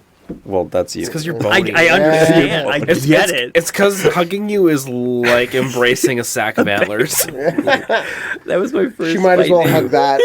Just hug the skeleton that's in the corner. one of the things I did discover about myself earlier this year was I have Superman complex. Okay. I Like a wa- savior complex, Yeah, or what? Like, yeah. I want to. Like, I'm attracted to women who, I can save, and like they're going through shit, and it's like, hey, I can help you. And Become an addict, you'll get over that. all right, let's get some cocaine. Let's make this official. let's not. I like having my patches. You know, it's and I realized that like earlier this year, like it's almost like an attraction at first. And I was like, man, now even though you know it's bad, you don't realize how bad you're being treated from the other person, because you feel like you're accomplishing something really nice for them, Yeah. but then you don't realize how like toxic it is when they're not reciprocating anything back, and you don't even look at it at the time. Well, something that I've noticed that women want to fix men and men want to save women. Yeah. It's very different but similar in so many ways, where they're like, okay, yes, you can save me because you're strong, but I can fix you. And Because you're a disorganized 'Cause chaos you're- monster. Yes. My wife hates how I can take chaos and turn it into something, and she's like, it's like, so what's the plan? It's like, oh, we're gonna go there. It's like, yeah, but what's the actual plan? I'm like, Going there? we're going over there. And she's like, that's not a plan. I'm like, don't worry, it'll be fine. And we get there, and guess what? It's fucking fine. drives her bonkers. She's like, you can't keep doing this. I'm like, but it works. If it ain't broke, don't fix it. Like, I have yet to fail at organizing chaos and it working out for me. I know it's not fair. Life's not fair. But Get it's over it, going communist. It's going pretty good for me. But yeah, so you have a savior complex or a Superman complex of wanting. How? I don't know that one because I didn't get what I thought I wanted in a wife. I thought I would want a metalhead gamer chick. I got a mom. She wasn't a mom yet, but if you know her, you're like, oh, she's in charge, and she's gonna she's gonna say, like, she's gonna boss teenagers, because she was a youth leader, and I saw it immediately. But she couldn't put the hammer down. There was no hammer. So when she wanted young people's attention, she's like, Mike, and I'd yell, and she's like, I've never seen that. And she's like, I'm really thankful for him, but I've never seen that side. And now my wife's like, okay, he is the strong one, where I am she's still a mother. She said she enjoys cooking and cleaning. That was a lie. She enjoys cooking and cleaning for me. And even that got old. Or she after enjoyed a while. cooking and cleaning until you get married. Yeah, and then it's like, oh, and Surprise. So, yeah, I don't know. I never had that, so I understand it, but Well, and it's difficult too when people aren't honest with their feelings either, because you can invest time with them and then you find out, like, you know, you're not the only person they're pursuing anymore. Yeah. And it can be months down the road, or it's just like, oh yeah, by the way, you know, there was never a spark. And it's like, what the frick does a spark mean? Like, well, I think one of the struggles is with the idea of having a savior complex is you're looking to save somebody who is incapable of saving themselves. But that is not a foundation for a long-term not at all. relationship. Because if you want to have a long-term relationship, you want somebody competent who understands and recognizes where their problems is, so you can help them out of it. But if they were competent, they wouldn't need fucking saving. yeah, oh, 100%. So you're setting yourself up for it. I feel like I have zero advice to give on this. Oh, I have no advice. I just on this matter analysis. because I met Carissa in college when I was a young man. I wasn't even 20. And she's older than you. Yes, she was a couple years older than I am, She which at still the is. time felt like a lot. Now is like it's nothing. Yeah. But I mean, I've been out of the game for a long, long time, and even so, like that was only a short window where I was single. So yeah, your guys' struggle is very much like an interesting mystery to me. It's a totally different world now, and I mean with the online dating of like like I wouldn't know what to do now. I don't do that shit. Yeah, I won't. it's toxic. I mean, and that's part of the problem is like nobody's genuine with how they're talking. So it's like you can have an amazing time. There's a connection, but there may be this other guy who's got a 6-pack, and I want to explore that first. And it's like and they're not honest about it. Yeah. And you have to get off that stuff because it's not even the Christian, like the upward one. I have no idea. The chicks are just as bad.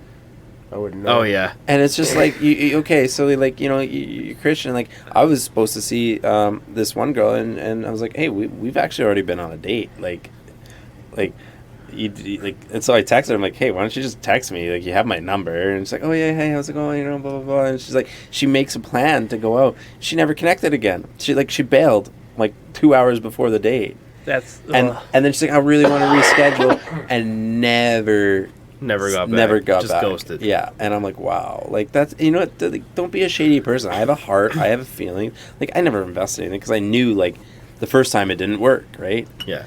all right. Here's what you do: you get a kid. I'm not getting a kid. Just Like we're renting one? somewhere Are we borrowing rent a one? kid, and This isn't and The Hangover. We're not doing it. You women love children, and Can if you they just like think rent that a baby chimp from a zoo and then just put it in clothes? Oh my gosh! There's now a Don't dating point app. out It'd be a lot his- fucking cooler if you did that. There's a dating app for guys with like if you got a kid, there's an app No. specifically. Yes, it's for people who are parents. single dads. dads. Single dads, single moms. You can. Can you claim strikers as dependents? All right. Open a whole new world. All right. Tonight reminded me, and I know there's not going to be another opportunity for us to talk about this part, but if you ever want to join an MC and you want to be a badass club member, you better fucking pay attention at home ec because you're going to be doing so much cooking and cleaning and sewing so much shit. If Did you ever think that you know was what, going to be ladies? part of your program? You're like, oh, I'm going to get real good at cooking. Listen here, ladies, if you want a man that knows how to cook and sew, Get you a striker. get somebody who's in an MC because they've already done it. But they had to have gone through the full process. None of this. Oh yeah, I joined, but like it wasn't for me. I'm a lone wolf. It's like, oh, you never hacked. Okay, you never made it. No, that's my feelings. I don't feel I'm being valued. Well, you're nobody yet. Yeah. What have you brought to the table so far? But what do we do? We do the same thing with men, Soup. though. What do you And mean I have women. to sleep in the clubhouse? Oh, snap. Okay, we're going there. We're going there, yeah. Are you guys crashing here Okay, tonight? yeah, we're What's going. Are you guys crashing here today? No, No, I'm us. staying at your father-in-law's. Oh, nice. Yeah. You too? No, I'm staying at my dad's house. Oh yeah, you guys. And Devin's gonna drop you off, I assume. Yeah. Sure. We'll go with that. He promised me that. I just looked at the I don't have vehicle glasses with situation. me. I'm like, I'm oh, you gotta burning ride out. here, and I'm like, oh, okay, cool. They're crashing. I'm down like immediately. Didn't even tell my wife. I have no glasses here. I'm gonna be like bloodshot in the morning, glued to my eyeball. I'm gonna fucking NyQuil the shit out of myself and sleep for 4 days. I want to have a beer, but man, that NyQuil. I gave up drinking 4 years ago, but my teeth are green and good old Dennis Leary. And little Y, big fucking Q. I don't know that reference. No. You don't never listen to Dennis Leary? I know Joe who that- Dirt. I know who who it you're is. speaking of. Yeah. I think of Joe Dirt. I heard him on the what's that other? You never watched Rescue Me? Actually, no, I never did. Dude, that was a dark fucking show. I started watching it because I thought it was like Ooh. because Dennis Leary's he's funny. Like he's pretty funny guy. Started Oh, watching it. And that's it's the about- firefighter show. he was a firefighter that survived the 9/11 attacks, and it's like his journey. He like sees his dead friend everywhere, and he talks to him, and he's like a heavy alcoholic, and it's just how fucked up firefighters become from the trauma, and it's dark. Interesting. But Have you heard of this comedian Brad Williams? Maybe. He's a midget. Oh, yeah. He's hilarious. I've not laughed so hard. I love it when he does these accents. Like, there's a priority of like sexy accents. Yeah. You know, Australian's up here, and like English is up here, And then it's like, midget. No, and then he's like Indian is down here. It is like, you know, you can't tell me like, come here, my pretty butterfly. I'm gonna spread your legs and eat you like curry.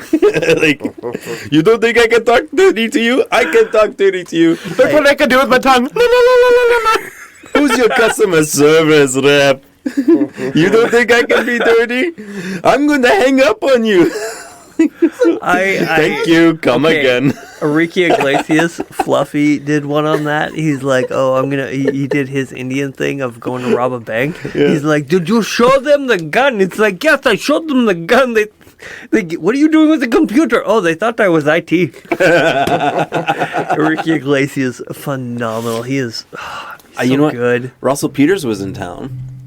Which town? Vancouver, obviously. Okay, I gotta ask because you say town, Obviously. but it's And like, We don't live in a town, Obviously. Mike. We live in the sticks. okay, I was in the city, Obviously. so I was trying to get somebody to come with me, right? Nobody was willing to come to Russell Peters, so I went down, had a date by myself, and watched Russell Peters by myself.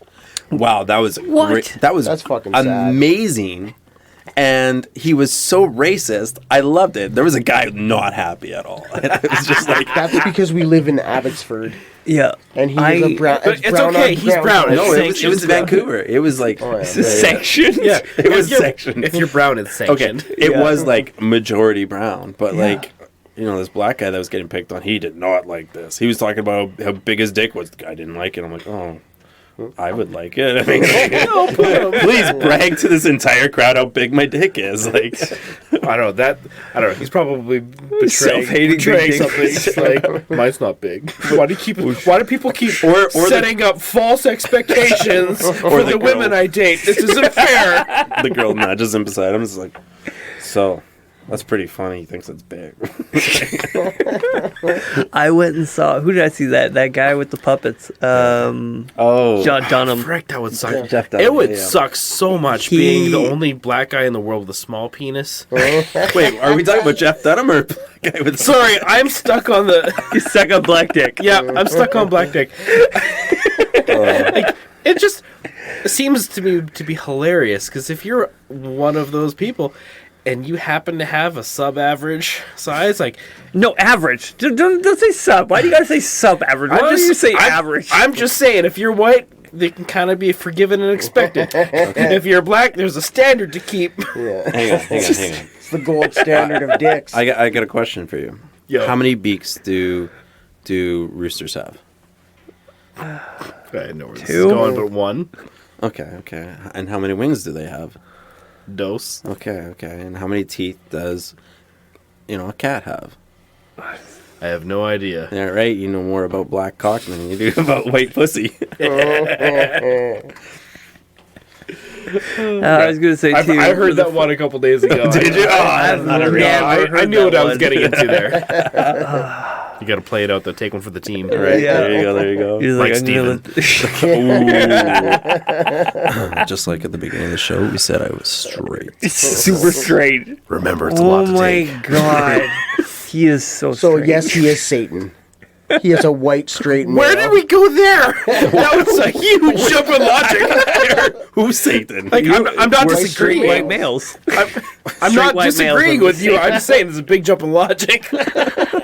I agree, but don't just jump there. You gotta jump. You gotta walk There's gonna that be some ladder. breadcrumbs here. Oh my goodness. We are we a pile of Satanists here, essentially? We're How white are you, Nigel? four white guys talking about I'm Mickey, black people actually. and Yeah, brown I figured people. you were I'm a Mickey. half-breed, yeah. You're half. I am probably the most hated person in this room. Immigrant from England, as well as Welsh, and my mother's Irish. You're a half-breed? I'm the first gen Canadian. Interesting. Yeah, okay. I think I honestly don't care. I think I'm gonna one up that a little bit. Can we deport your dad? My family Not was anymore. from America, and we owned slaves. Well, I mean, that just seems like something your family would do. I'm not gonna lie. Is that legitimate? I kind of feel like that was something guess, you would be doing. Is that legitimate? Yeah. But they were like South Carolina, but they were Quakers, which were abolitionists who were fighting for getting rid of slavery. But, there's no better way to get rid of slavery than to have slaves, apparently. And You got to set the example by first freeing them. You can't free them unless you have them. Therefore, you must get them. And while you have them, you might as well get some work out of it. The field's not going to I think I figured out the logic. again, I have no I'm not going to be responsible for their shit. Am I living in the lavish of luxury over here? It's like, I'm going to get the slave money. Well, I mean, I don't have any of that shit. I had to these are towels that I stole, that I got given to me from a hotel that I work at. Do we need to redo this whole podcast? No. We Too late. We're pot committed. We had If you want to get something out there, now's the chance. say the N word and we'll cancel it. We'll stop it right now. Maybe. No. Where's the Not beat risking button? that. Where's the beat button? It's no. I think I got rid of it. There we go. No, I didn't. I got us a beep button because somebody said a word. Yeah, you said a word, and What then I word said gets it. beeped on this? Because that's the real I'm not. Listen, don't go there. It doesn't happen. Oh man, you wouldn't believe it's. Yeah, no, it doesn't work. We realized really quick that when you hit the beep button, it still picks up our microphones. Yeah, it doesn't do anything. It didn't do anything. No, it didn't. It literally didn't do jack shit. I had to do so much editing to actually go back and erase, and it still didn't work because I tried to isolate this microphone. Well, guess what? It didn't isolate his fucking microphone, so it's still coming through. Oh, yeah. Okay, 'cause but it's we gonna made pick the up from effort. all the other ones. All right, I got to throw my hat in with the shitty ancestors here. You're German with the last name Braun. That's No, done. my ancestors had nothing to do with that shit. But they did. Isn't that what a hiding Nazi would say? Yeah. No, they weren't German. They were from Denmark, I believe. But they immigrated. Nazis. They immigrated to Canada. But since Mennonites are pacifist religiously, Canada gave them a pass on World War I and II, so they didn't get drafted. Yeah, Alright, we're all just really horrible, but at least we got a native. Yeah, so I with mean, us. Remembrance Day, all the people Have fun. remembering the fallen soldiers and stuff like that. Like, oh go, man, please. all my people got to skip that shit. Stop looking at me. Now, okay, here's a great question. Did you guys go to a remembrance ceremony? Yes, sir. I worked. That was bad. I went, Although I did. and I worked. I didn't go to the ceremony, but I did take time. You took a moment of We silence. did I- we did a podcast on it too. Did you? Yeah, we released it. We had Mr. Wood on here with us and Sasquatch there. Yeah, we did a podcast with him the day before. We did, or a couple days before, and we released it on that day. Mm-hmm. And I went to a ceremony and I worked because you got to make that cheddar. I took people swimming. You held them under the water. Moment of silence. I definitely did stuff that I'm not allowed to share. Did you piss on soldiers' graves? How would it? No, it's club business. You're not part Oh, of okay, all right, that's fucking fine. But if you, they don't know that. Whoever's listening to this shit is like, oh, what did he do? Did he go to Auschwitz and do a jig? Yeah, I know that really could have been taken. He's a Holocaust Yeah, denier. just saying. I was None of on you club fucking- business. Like, oh, okay, yeah, sure. you say club business, so this is fucking. I get it, but innocent enough. You know what? I don't even know where I'm going with that. Do you want more whiskey? Yeah, I You know really what? I'm do. in the club and I don't even talk club business. Nobody likes to talk to me about we don't need to talk club business because we ain't in no club. You know what? I'm still holding your striker tab. Just you know, Don't. I'm going to. It's prophesied. You're gonna staple. You gotta staple on. If it ever happens, You gotta Staple it right to onto my his fucking chest. Make me bleed. I'll take it. You gotta make sure you have one of the whacker tackers too. Just really drive the All right. point home. Worst It's whacker going to his tacker. forehead. You know, Never again. it was so funny because You whacker tacker his own thumb to my chest. he sent me a message, and Could be a lot to take. I still find this hilarious because he talked about how he was whining about his maw quit before he became a full patch. I never whined. And then I'm like, yeah, mine too. All right. And then I got no Ma response from him for like 3 days. I'm like, is I don't care. It was worth it. Like, Me three. My mom quit too. 3 days? You ghosted for 3 days over that? I don't remember. I do not remember. well, he did reach I out. He's like, by the probably way, laughed. I laughed when I saw that. He's like, I just didn't bother responding. There's no response sometimes. Anyways, my ma, which is a member, what's the second letter of that? Advisor. Advisor, member advisor. Yeah, Basically I a don't sponsor. remember a sponsor. Sponsor, yeah. And yeah, I don't remember him doing anything for me. Who was your mom? A fellow by the road named Limpy. We call him okay. Limpy, and I barely remember him. He didn't last. He didn't stick around. He wasn't there. He was never there for me. Well- he never answered calls. He never answered texts. He was just not there. No wonder we failed. You know what? Yeah, all we lasted was 7 years. After 8 years, 8 years of success, we'll blame the end on him. I'm not gonna lie. I couldn't picture a better mom than him because, like, he Who? not only This asshole. yeah, This absolutely. asshole All right, right okay. here, fucking biker Mike. He's pointing at me. Hugging him may feel like a sack of antlers, but he's softer than he presents. You know what? No, it's the fact that he's got your fucking back. 100%. And 100 freaking. Is that why you He's- run your mouth the way you do? Yeah, you're gonna fight my battles fucking for love- me. Hey man, brother, I'm in. We're going. I'm in Let's it to do win this. it. So No, but like, you know, he understands like there's a lot of bullshit and a lot of people are after you, right? And like, I've never felt so attacked in my life until I recently found out I was being attacked.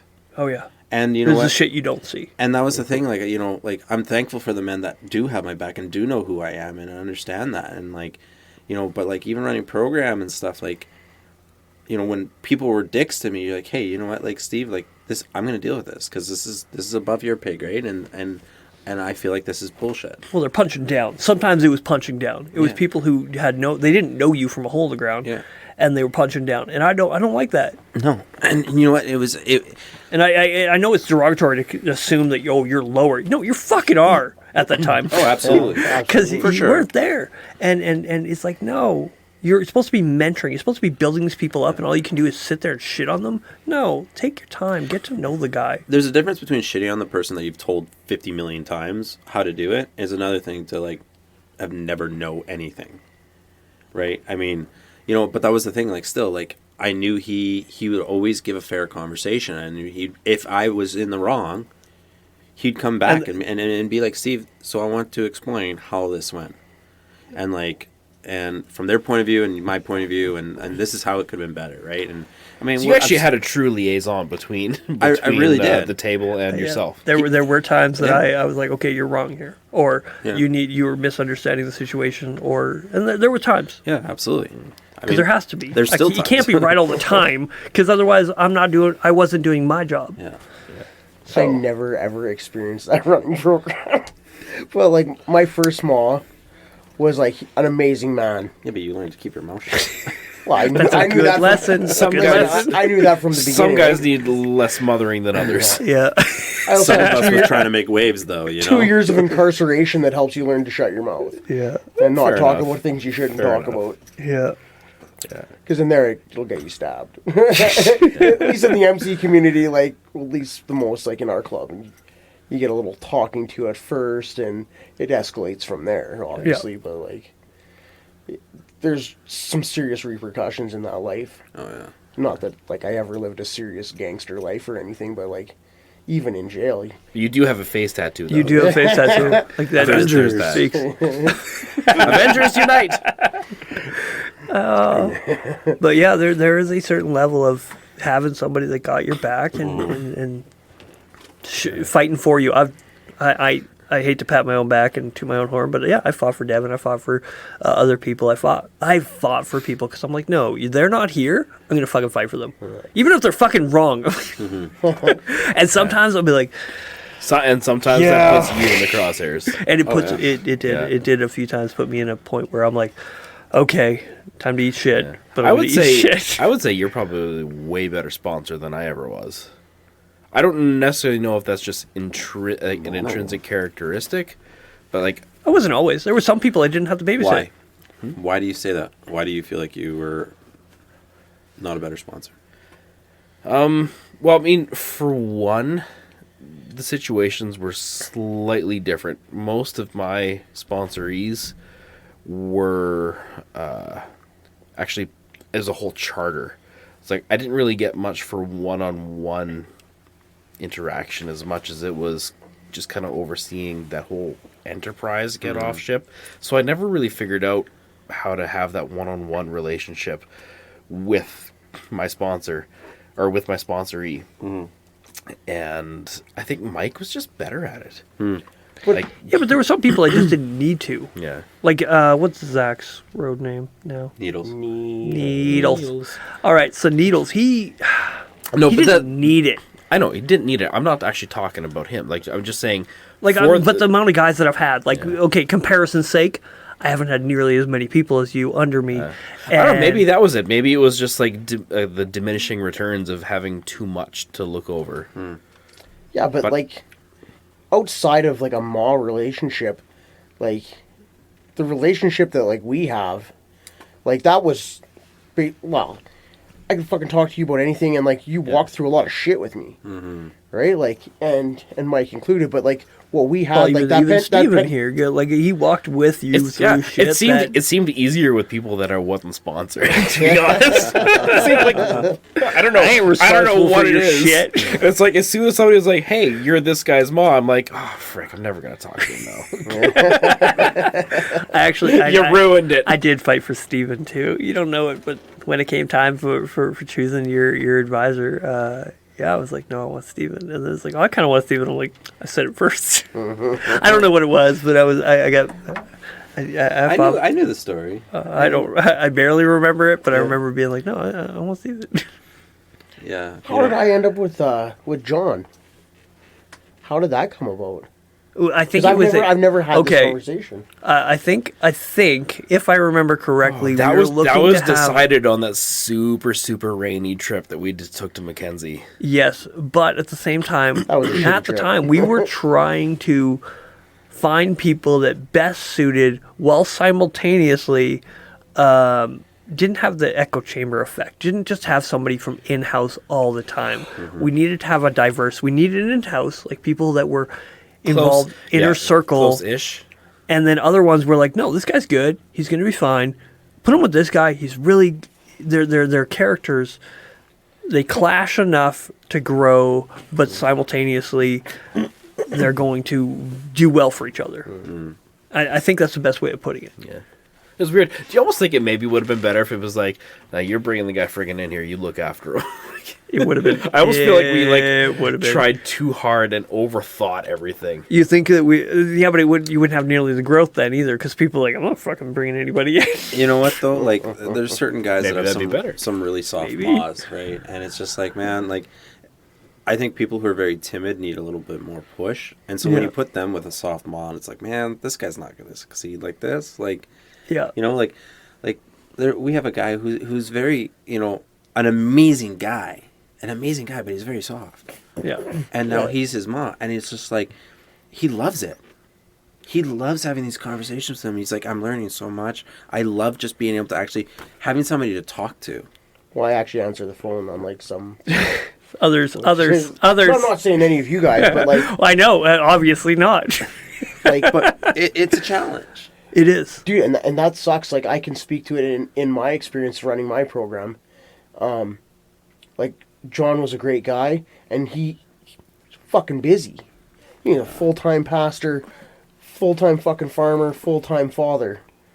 It's like 3 full-time things. Yep. like Well, and I think he was doing trusses as well, wasn't he? He was in construction or something. Probably. doing all sorts of shit. He's not a sit-still kind of guy. and I love that guy. yeah, amazing man. Yeah. Amazing. But like, really, not a whole bunch He of also access. had a certain level of wisdom too that went with him. Yeah, for There sure. was so much wisdom in I him. still talk to him every now and again. Oh yeah, and so having that, it's like, oh, this guy you see sometimes it's like, okay, this guy needs more wisdom. You know what sucked? Having somebody that you're responsible for sponsoring that could like just school you on everything that's going on in the MC world because he's been in it for 30 years. Listen, I'm not going to talk smack about certain people, but like, Well, I'm just speaking for myself. I had one sponsor or sponsoree that I'm like I should be learning at your feet here, dude. It's Yeah. like, you've been through this and in it. The only reason you're in this club and not that one is because God got a hold of your life. Yeah, You know, like otherwise you would be in in one of the clubs in the general dominant scene. Do you guys know the first time we met? okay, two. hold on. The first time. Let me. You Do gotta you know let the me first guess. time? You gotta let me Was it on guess. Grindr? You know, when we were debating road names, like, Yeah. Grinder's been mentioned like 100 times. Well, yeah, because like you can't. But then it can't got too expect real. You can't expect to get your first bike and then just like be like, oh, I'm just gonna take a grinder and I cut that part off. I'm gonna cut off Why my not? exhaust right before the headers start. And I mean, I think I almost did the same thing, Yeah. except I already had Grinch. When I got if you Grinch, do it that, was you're done. gonna be called Grinder. there was a grinder in the club. There was, yes, there was. And Good that's brother. probably the only thing that saved you. Yeah. Yeah. Oh, that guy was And now I have great. people that love me more than that. Come on. Do you remember the first time we met? I'm trying to remember too. Okay, so I just picked up my bike, Oh, yeah, when I brought you that pump. and my tire was flat already, Yeah. and I just drove it, and I was like, "Are you kidding me? Brand new bike, and I got a flat tire." Really? And he brought me a pump, and I never met him before, and I was like, "See, right there, first example, yeah, servant's heart." And he was already taking care of another guy's house. there was. Who fucking knows what I was doing? I'm fucking... That was a long time ago, man. There's just a lot of shit, like, I tend to... I don't know. It's just what I do. Okay, how long ago? Because Devin and I, what we got, like 14 years? Yeah, something like that. 14 years Brotherhood? What are you guys at? 2.5? Too. Only 2, but you guys have... Is it 2? It's the mileage that counts. Yeah, you guys have... It's like 2 months or 2 years and like 3 months or I something. feel like it's been longer Really? than It that. feels I know. longer than that. It does. But you know what? We Okay, fucking spent a lot of time. we spent a together. lot. We spent every day together. Well, Devin and I did too, because we were fucking working together. I mean, like, you know, before, We were riding together for the first 2 years. you know, I like to say before he was locked up because, you know, it sounds cooler, but like, It was in fucking timeout. time out. But like, we spent every day together, Yeah. you know, whether we were mad or not. And it would be like, hey, let's go ride. It's like, yeah, fuck it, let's go. Or we'd go out to mission. We just go pray for the next like hour or Yeah. something, you know, and have a bonfire. And, like, just Lighting other people's shit on fire. yeah, like it was just. we were like, that house on fire and that one is stay warm. But those were the moments we had, and it was just like, it was honestly like, I don't know, it seemed like a easier time Well, Yeah. because it was Less just like responsibility. It is easier time. until he calls me, he's like, hey Steve, let's go for a ride at 11 o'clock at night, and I freaking dumped my bike in the garage parking lot. Are you going to blame him for that? yeah. Yeah. Fair enough. Yeah. Warranted. No, that was the garage door came down and freaking I couldn't stop, and the sensor didn't work. That was a shitty condo. Oh, And that was like $6,000 damage. Oh, I there fucking was- dropped my bike so many times and like, man, I didn't pay it. yeah, Yeah. that has character. Oh. That's more character. That's character. And then the very first run, after I just got my bike fixed, one of my brothers backs his bike into my Oh, fairing that's right. and scratched it. I was like, No, that was a couple days after. It wasn't like the first run. It was. no, it was the first run. Was it Yeah. the first run? Yeah, it was the rustic. Yeah, it was Yeah, the that was rustic. rustic when but we did. yeah, but I'm not just last year, the year saying, was it the before. first day we actually rode together? Because you kind of met us in Canal Flats, didn't you? I thought that was when Joey had that tire. He blow. had that's the tire exactly blowout. what- That's It when was you guys great were to coming see to you Yellowstone. understand. It was at that exact moment. 'cause Yes. he was gonna go out and go find help, and he backed That up was his bike. and That was scratched it. right Like, by that big Noah's Ark thing. Yeah, with Noah's the Ark surf yogurt fro- shack. Yeah, the Noah's Ark for the ice frozen cream yogurt shop. shack. Yeah, yeah. I never got ice cream because You were busy. You guys were coming to I'm meet program me. stuff. That's yeah. That was so weird. We're sitting there trying to deal with this, bike Blow flat it out. tire and your bike kind of getting backed into and scratched, and the guy being apologetic. And we look up the hill, and all of a sudden there's a Noah's Ark sitting there, like. And we sat there for hours. We And were what there for is like that 20 thing? minutes. And then we were there for we went hours. up to it, and we're like, oh, it's a frozen yogurt shack. It's a frozen yogurt shack. That sells by weight, like a froyo kind of. Shaped after Noah's Ark. Okay, this makes perfect sense. Of course. It was so real. Like, it was like you're on mushrooms. I was getting there. No. Like I said on the last one, I'm afraid of mushrooms. But yeah, that was the first real ride that we did with you, because that bike, man, it was clean. Is the scratch still there, or you fixed it? Oh, it's still there. There's a lot more too. Yeah, I mean, it happens when you ride your shit. Like Yeah, it just when you ride your shit, it gets I mean- patina. And that's the thing, like, you know, when I tell guys how far I've driven some years, they're like, what? And I'm like, yeah, like, it's a motorcycle club. This isn't a Sunday club. This isn't an association where we ride our motorcycles, you know? The best was when Meats was giving me a hard time when I was still a program guy. Everyone. Well, first off, it started off because I fix my own shit, right? And like Fix. yeah, it's a loose term. You just cut it off. Like, oh, that part's scratch. Grind it off. Do I need this cable? Nah, it's loose. He's making comments about, oh, why wouldn't you just go buy parts or buy a new one? I'm like, well, listen, I don't fucking have Well, Employment? thousands of dollars to $1,000 fix my for a Harley fender. with overpriced parts. And then he's like, well, why is your bike so dirty? He starts laying into fucking me. ride it. I And that's hate that. exactly. Groot was sitting right there and he looks at him and goes, "That's because he fucking rides his bike." I have a hard time when people are like, "Oh, I'd never let my bike get that dirty." I'm like, I'm sorry. I'm like, do you not? And most of the time, it's people that don't ride. Yeah. It's like, do you not remember the David Mann paintings of all like the MC stuff that was going on in the 70s? Like just like random dirty bikers riding stuff that they built in their garage with like two thimbles and a monkey wrench. Like, yeah, like when did being in a motorcycle club mean you needed to have like, you Pristine, know, a perfect. $50,000 pristine CVO? Like, fuck that. Yeah. Get a janky ass bike that you're scared to take away from home, and then you'll get the real biker experience. Yeah, if you're not a little bit then go terrified ride of with your own retards. mechanic. Yeah, then go ride with retards. You know what? That was funny because it's like when my Prez was coming down and he was Biker Mike was still around. He called. I don't know how it happened. If I called you or he's like, hey, you know what? They're gonna be in Hope in like 20 minutes. You should go meet them. Like it's pouring rain out. First time riding in the rain. First time riding in the rain. First time being in the You're like, mountains. I don't ride in and the rain. The bike hasn't even got 100 kilometers on it yet. Yeah, And I'm that's like, right. and I was like, yeah, I still think you should do it. So the girl I was seeing at the time, I'm like, I'm sorry, apparently I gotta go. And she's like, okay, I understand. And she was, amazing at that. But like, I get on my bike and I got no rain gear.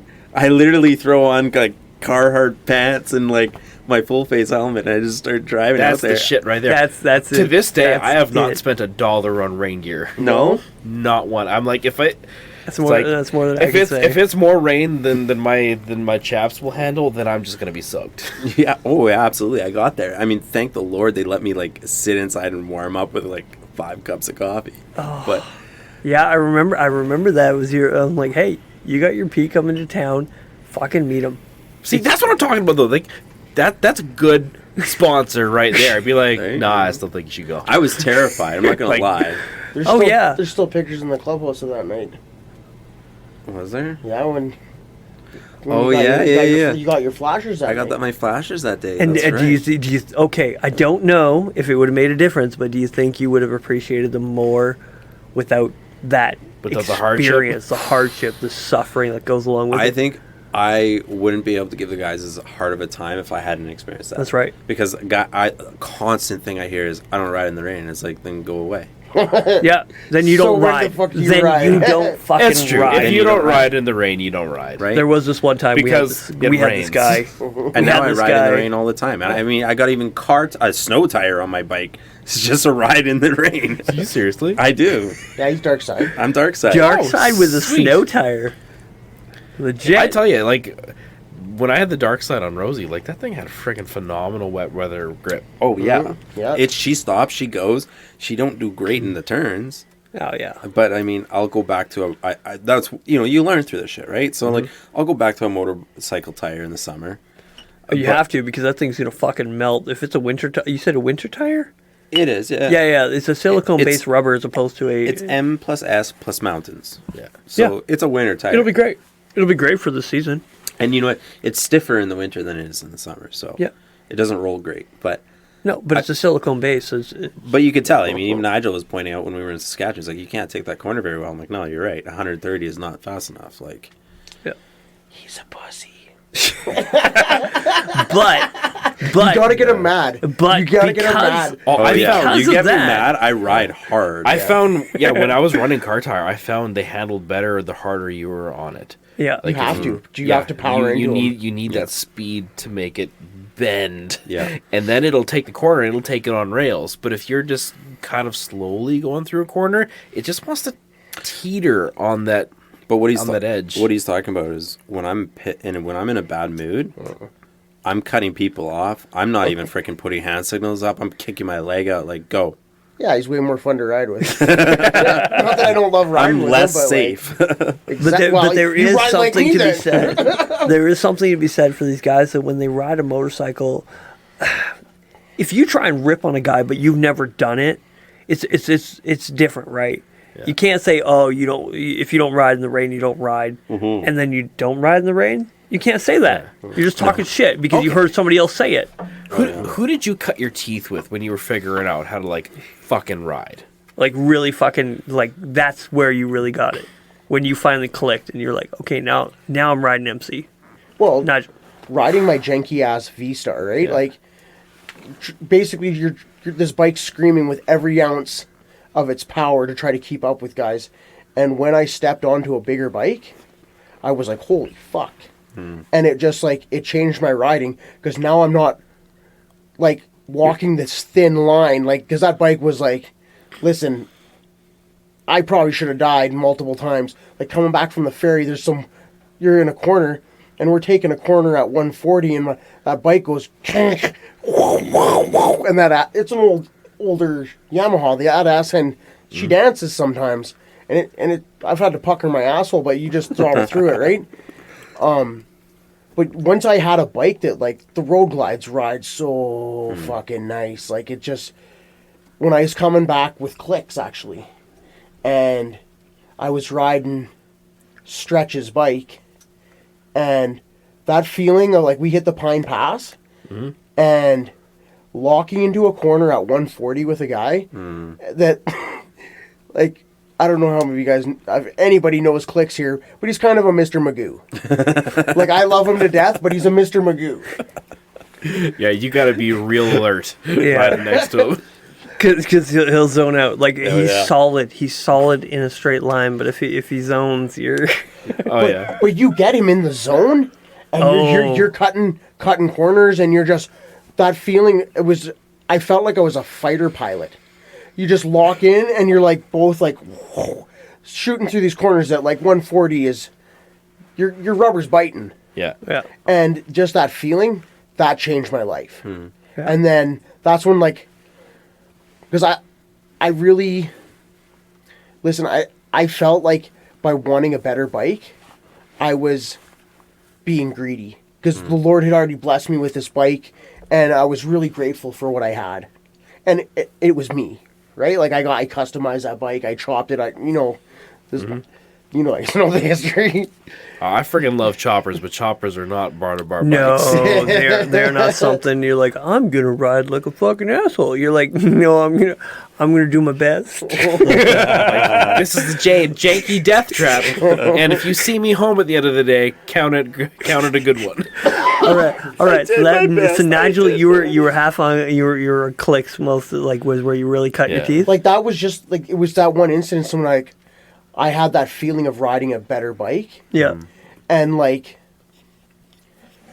I really, I honestly thought I was just a shitty rider, right? Like I didn't really have much confidence in my riding. Yeah. But when you got confidence in your bike, it changes the way changes you the ride. game. 100%, yeah. Yeah. Like now you have this trust, and it's like you're building this bond with your bike, and you're not scared to push the corners, because like you know your limits, but like you want to push them, and just like, especially when you have somebody that you know is like has amazing wealth of experience in riding, many hours, he's and miles and years. miles and miles and miles and miles and miles. We call them clicks. Yeah, exactly. Yeah. All right. Yeah, because when you can get him in the zone, like there's no. He is an awesome guy to ride beside when you get him in the zone. Oh Like, yeah. Steven and me, there's no man that I put more miles on the road with than Steven. Yeah. But my favorite person to ride with is Devin. Like, Yes, eat that. Fuck yeah. but for riding styles, like Steven, One of us still puts on miles. Steven, That's because you can ride all year round. I still fucking get after it. Yeah, but yeah, you don't get to ride with Devin as often. So Well, and Steven is a much more aware rider than myself. So, like, you know what I mean? Like, he's aware of cops around us. I just don't give a fuck. Or well, I would say I'm a don't very see them. I structured don't driver. see them. And Structured, I like and that. he's It's all consistent. about the optics. Yeah. He's consistent, You'll always know what I'll do in a turn, what I'll do in Absolutely. an acceleration. yeah. and he's aware of the full pack. I really like Steven at the front of the pack because you know he's riding with that pack and he's leading that pack. It is when you're at the head of the pack. Oh, like, you're thinking of everybody. Yeah, I mean, if you're doing your job, If you're doing your yeah, job. you're not just riding your ride. Then you're actually riding for everybody. The only problem with that is you become. I don't know. When I was leading, I fell into this hyper defensive role of overthinking, and it wasn't as fun because I was thinking of the pack the whole time, where I was losing speed, I was losing corners, I was losing passing opportunities.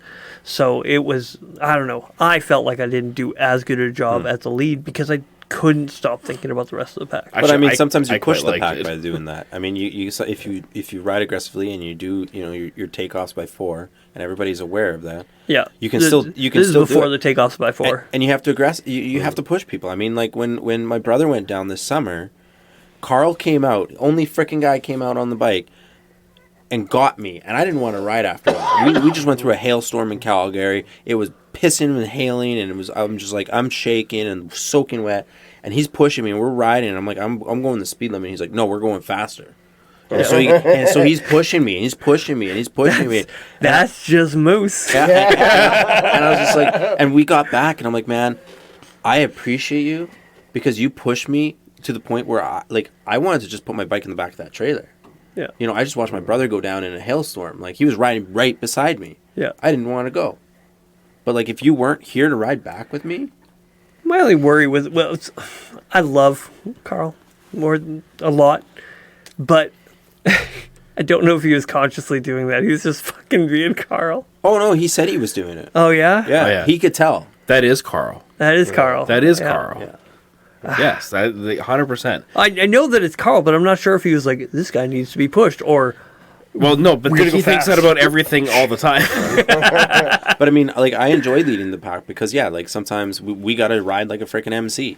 And Yeah. sometimes we got to ride, like, with safety in mind. yeah, you're riding according to road And- conditions. And I take care of situations like that. But Yeah. Well, he knows. See, I loved it too. Like I loved either being at the head or being the whip at the end. Like that. Like is for me, it was all or nothing. Like it's either I want to be making those decisions at the head of the pack. I feel confident doing it, and like I mean, you get rusty, but like when I was in it, doing it all the time, I felt like I was doing a really good job. Okay, what is more beautiful than riding at the back of a pack with a group that knows what they're doing? Oh, yeah, it's beautiful. Riding at the front.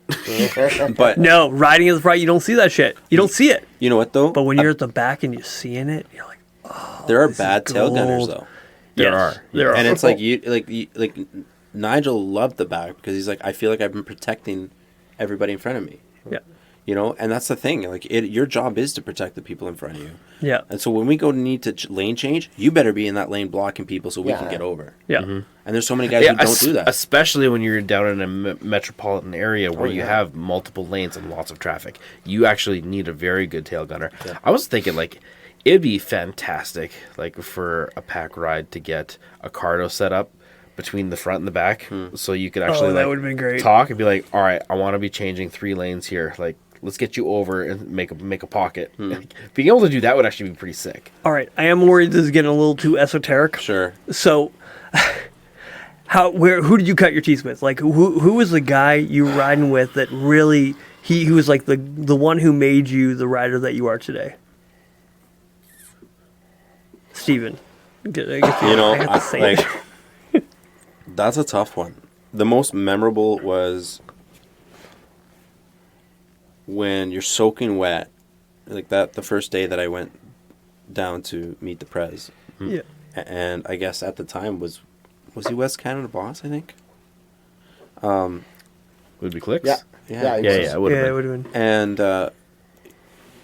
you know, at the time it was like we're coming back and it's pissing rain. You're cold as shit, and I'm like, what the frick am I doing? You know, and you're going 100 and allegedly whatever, and all of a sudden you look over and Buddy's giving you a fist bump and his arm's going out like this, and you fist bump for the first time, and it's like, I know, it's like a spark. Like, and it's like, holy shit, is this chubby or is what's going on right now? Like, I thought my balls were in inside, but. And then, so, like, I actually used that moment to inspire other people. I was like, when was your first fist bump? You know, like, when was your, like... Even your most memorable one, because I remember my most memorable first, like, beginning, early stages with me and my buddy Travis, coming down the Taylor Hill in a rainstorm. I'm pretty sure it was fall. Like, it was late September. No, it was spring. Was it spring? Was it Is early? that the one we were coming back from Grand Prairie with my Dawson. dad? No, we were coming back from Dawson many years ago. Yeah. Bam was still in it. I don't remember. Anyways, we were coming back, and it was bad. I was getting peppered pretty good. It was downpour, and me and my buddy Travis were rain. He likes to say raining fist bump champs because it was technically raining and it was dark out. And that's the last time he did it. But anyway, I would he say doesn't ride that much. one of the most, like, memorable rides was our charters run 2 years ago. I think we were coming back from Canal Flats. Last year? No, that was still last year. No, Canal Flats was last Oh, that year. was last year. last year. Okay, well, Last year. summer. yeah, last And we were coming. summer before last. We were Yeah. coming through the Coquihalla, and it was pissing rain on us, Yeah. and we couldn't see anything, and it was midnight. And I'm thinking to myself, what the frick are we And we're doing? exhausted because we spent 16 hours on the road Yes, that day. it's 16 hours because the bike broke down. Then we had lunch with you Yeah. for dinner, and then it was like, Let's with keep Nigel, going. and it was like, let's keep going, and we make it to, I think it was Merritt, and we're like, popped a few 5-hour energy drinks, and we're like, Okay, the worst part about Merritt was we're about to head over the mountain there. Or was it before? it was Click. It was after that, and Clicks was like, "Yeah, it gets a little cold on the mountain," so he put a hoodie on, and I'm like, "Oh, well, it only gets a little cool on the mountain. That's no, fine." it No, it gets dropped. fucking cold. It gets cold. Yeah, that I didn't put that a hoodie day on. I was went wearing a from like thin- plus 30 weather to like 8. Oh yeah, it was down. And I was still wearing my thin shirt. I'm like, I got a long sleeve on. I'll be fine. Yeah. No. Yeah, So that cold. was pretty sick. And It like was. in like this, And there's like, no stopping. yeah, No. in this late June, not fully night, just like weird twilight. Like it was surreal. Like that's Yeah. pretty cool shit. And Yeah. there's no time to sightsee because you're looking at the bike in front of you and it's raining and you're cold. And this Yeah. isn't a time to mess around, right? Like somebody go down. I didn't get to put my hoodie on till Hope. Oh, yeah, that was nasty.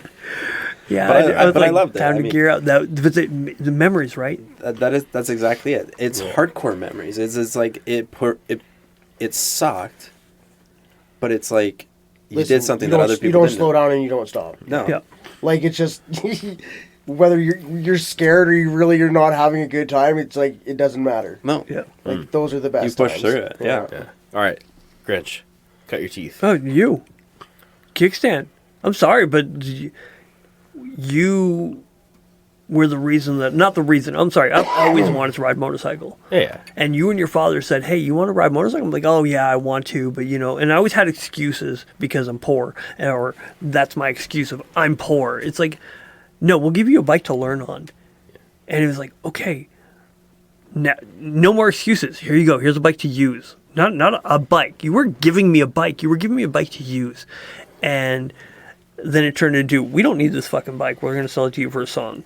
And I'm like, oh, For a that's song? nearly. I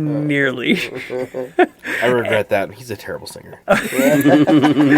and so I learned to ride with you. And when when I turned it into a bobber, I told my wife, oh, I want to turn my bike into a bobber. She's like, oh, okay. Yeah, She sure, didn't know whatever. what that fucking means. No idea what a bobber is. So I start grinding. And she's like, where am I going to sit? I'm It's like, where did the seat I go? told you I was turning it into a bobber. She's like, I don't know what that means. So she's like, well, now you got to buy another bike. And I'm like, oh, darn. And so I picked up this VTX 1300. And again, it was another level of, okay, he's on a 1400. I was on a 500. Now I'm going up to a 13. And time to learn. Time to get it. And really, honestly, hitting corners, literally where we're bar to bar, going into a corner. I look down. We're going to the left-hand corner, and I look down, I can see your foot literally right next, I don't know, a foot away from my handlebar. Yeah, you reached out and touched my foot. I reached out and I squeezed With his your foot hand. because I could.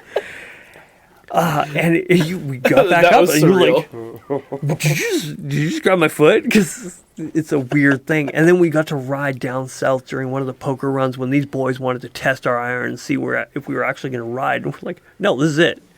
It's step up time, and we did. It's like, no, the time for learning is done. Now it's time to put everything we've learned into practice, and we did it right there. Like, just hit these corners as fast and as hard as you possibly can. You might die. Go. And You might die. It's okay. and But yeah, did so you die? But did you die? Exactly. and so that was really cutting my teeth when it came to riding, was riding with you and pushing you, and two, pushing myself. Because I know that when I pushed you, I was pushing Yeah, me. it's like a competition. Yeah, we were like, how fast can you do this? Because as fast as you're going to go, I'm going to fucking go. And so it was just it's constantly tit for tat. That's awesome. So for you, I realized that I may not have been the person that cut my teeth. Actually, you're not. Not. I knew I wasn't, but for me, it was you. You gotta share. You gotta save that for a sec. Yeah, just hit the pause. All right, we're going to pause it this time.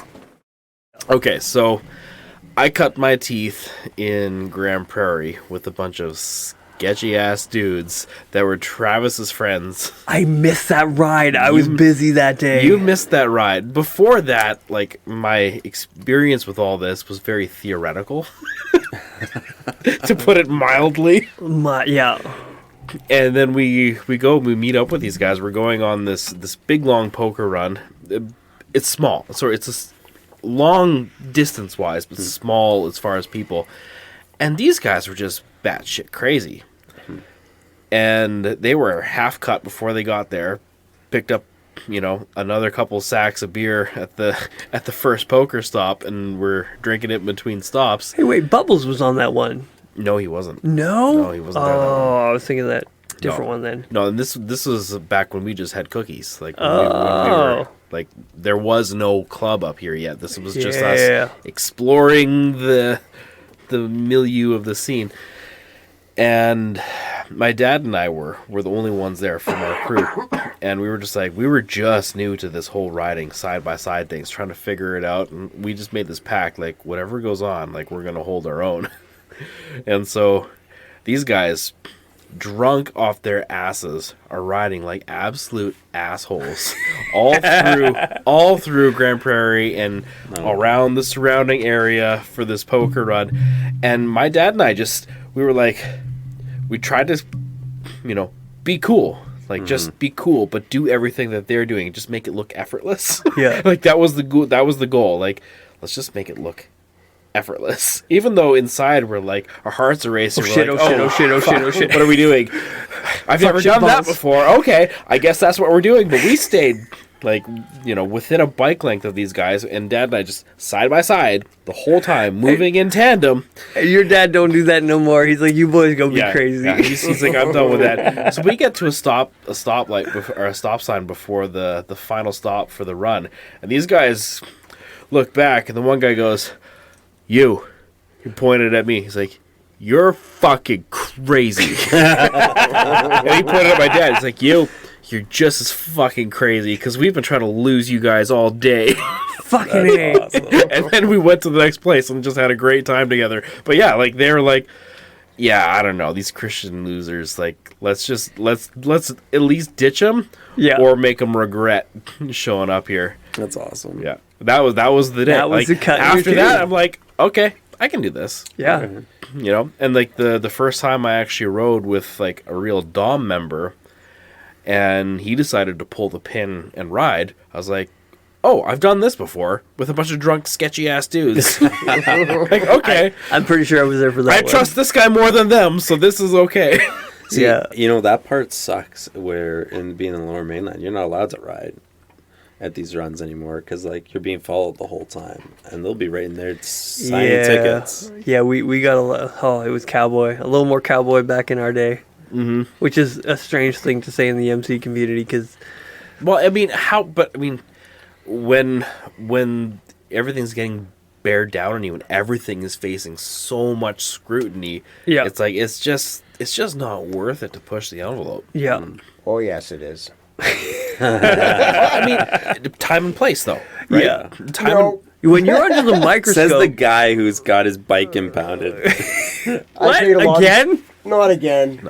Not only once this year. but But other speeding tickets this when year the have probably been big about when the big club says, "All right, guys, Yeah, Yeah. when like, Oh, yeah, the they- eyes are on us. Oh, yeah. Keep your shit together. Yeah, calm your you tits. do it. Like that's not the time and place to play Yeah, cowboy, 100%. Yeah. right? But back in the day, they were like, fuck Because it. that's where the scrutiny is, Yeah. and they're the ones bearing the consequences of it. Oh, absolutely. And You it- can't it run a says- yellow light without being pulled over and being like, Yeah. you run a yellow light. Yeah. I got pulled over after a run one time, and he's like, oh, you're here for the run? I'm like, there's a run going on. I don't know what you're talking about. There's a run going on. Sorry, I don't I don't- answer questions. Yeah, that was awesome when we get to one place and he's like, "Oh, your rivals are here." Like, we don't talk to cops. And I was thinking to myself, "Who's our rivals?" Yeah, really. What? What? I say Jesus, you say Jehovah. Like, what's going on here? Bikers for Christ. The peacocks. Am I allowed to say that? We can say that one. Not involved with them. They're really nice people. Oh, they're wonderful people. Wonderful people. Patch looks like a peacock. There's so many patches out there that I would never were- want to wear. We were talking with our brother Bam here a couple weeks ago, and yeah, some guy was like, "Hey, why don't you join these guys?" And he's like, "Okay, I'll take a look." He like took a look at their website, like right in front of them. He's like, "Wow, this looks gay." He's like, "What do you mean?" I'm like, "Man, it's like rainbow colors. Like that looks as gay as any website I've ever looked at." And then an objective viewer who was looking at it was like, he's in it. And he's like, yep. Yep, looks pretty gay. That's pretty gay. That's one of their members, even. I was talking to one, like, But he's a guy talking who's to in Jay. it. I was like, "So you've been hanging out with the peacocks?" He's like, "What?" I'm like, "Oh shoot, sorry, I forgot. You don't know what that means." Yeah. It's just because I'm so used to saying it now. Yeah. So you were with a bunch of drunkards that just, yeah. That's awesome. I know. I think back at it, I'm like, oh, that was stupid, but it was fun. I feel like he one-upped all our stories. I had a really dumb one. My worst possible. Oh no, you only got one story. Like that's it. No, my asshole. Why did you do that story? We were coming back from the Mackenzie tour run, and there was this guy. We rode from Mackenzie to Chetwynd, and then these other guys showed up at the same gas station. We were at the same run, and they were like, "Hey, we got a guy going back to Fort St. John. Do you want to ride? Can he ride with you back to Fort St. John?" And I'm at the P at the time, and I think you were a striker, West Canada box. I was blue rag. You were blue rag, and so humbled. and so I'm like, oh yeah, but can he ride? And he pointed at his bike. He's like, that bike is a blah blah blah blah blah blah blah. I don't remember what it was, and I'm like, Assuming it was fast. assuming it's fast, assuming it's fine. I'm like, okay, cool, your bike is good, but can you ride? And at that moment, I'm like, shit, fuck. At that point, you made a big deal of it. You gotta. And now I have to show him what riding is. I'm like, now I gotta ride. I have to lose him. There is no riding hard. It's riding as hard as I can to make myself look like this is child's the play. rest of the way we were floating between 140 and 180 and the whole way home. we were constantly slowing down for this guy to catch up. No, we weren't. We did. No. We did in the straight At stretches. stop signs. At stop signs. You waited for him at stop signs. That's right. Anyways, so he caught up to us and we rode back. I'm like, give him a little wave. And at the time, I'm like, that was dumb. And I knew it was dumb looking back. But in the moment, I'm Moments when your hubris gets you. like, yeah, I'm like, but Was then, he a civilian? no, rider? no, he was He was a single patch from an association. yeah, Yeah. independent association. Yeah. They were fine. They were nice people. But at the same time, I shouldn't have run my mouth like that. Looking back, I'm like, what? Are you fucking retarded? At least you backed it up. But yeah, Yeah, I I mean, had you to. have to. When you run your mouth, you're like, Yeah. okay, I guess I cashed it. Time I to wrote a put- check. It's time to cash it. Yeah, and I fucking did. There is no better feeling when somebody runs their mouth in something, and and then you're like, okay, well, whatever, dude, let's do this, and you start riding with them or whatever, and you're like, what the fuck? Yeah. Like, Yeah. you think Totally oversold. Yeah. you think you're fucking riding hard and you're an aggressive rider? Yeah. We're You going the can't speed limit. You can't fucking hold the So line. aggressive. Like, Yeah. so frustrating. So Or when when I did civilians that, hop in the pack and it's just like, oh, Sleep at the civilians. clubhouse. Dude, Oh. you want to talk about some serious riders in the South? These women, holy crap. Really? There's a club down South. They freaking ride hard. We were leaving a pub, and I'm just like, it was them and another club, and I was just like, I'm like, holy crap. Like, and it was pissing rain. Does it and feel like hailing. they're trying to prove something, or like that's just That's how just how they ride? That's just how That's they ride. fucking awesome. And I was like, this is badass. And I was kind of like, I'm kind of attracted to you right now. Like, Got a chubby. Chubby alert. well, there is something about a maybe girl, sit on the whether bike she's for a hot or couple more not, minutes. if she can ride hard, it's instantaneously It turns attractive. a 7 to a there's some 10.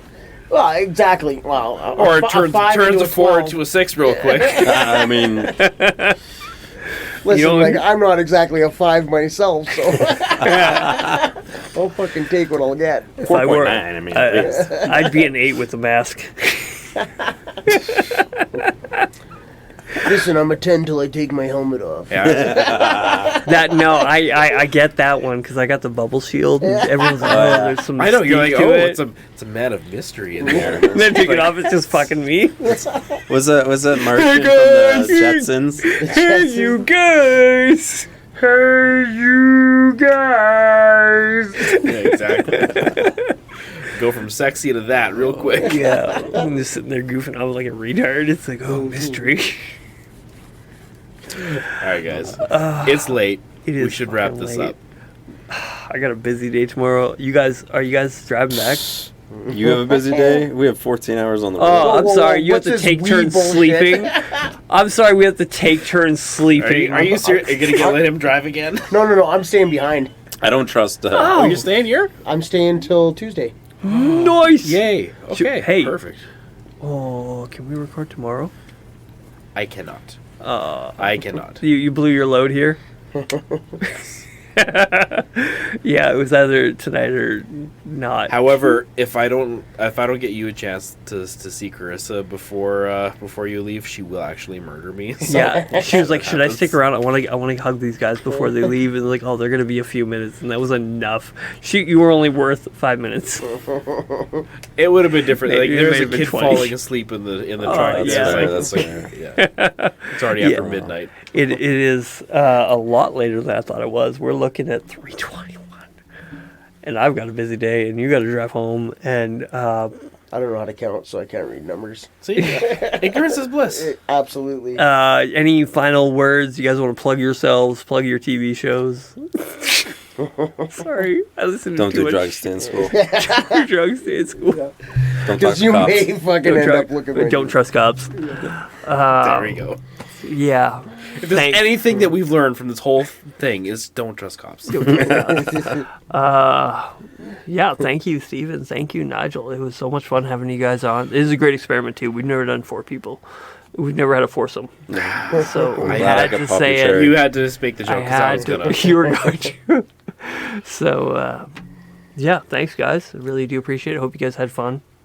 Well, we even had fun picking your microphone up in the sketchiest neighborhood. in Yeah, Detroit. thanks for that, by the way. How'd it work? I don't Nigel, know. how do you feel? I think it's all right. Yes, it's all right. it is indeed recording sound. It is performing the function of microphone admirably. Who's got the Say mic? it like I was waiting for the girl at the door to knock Steven out and drag him inside.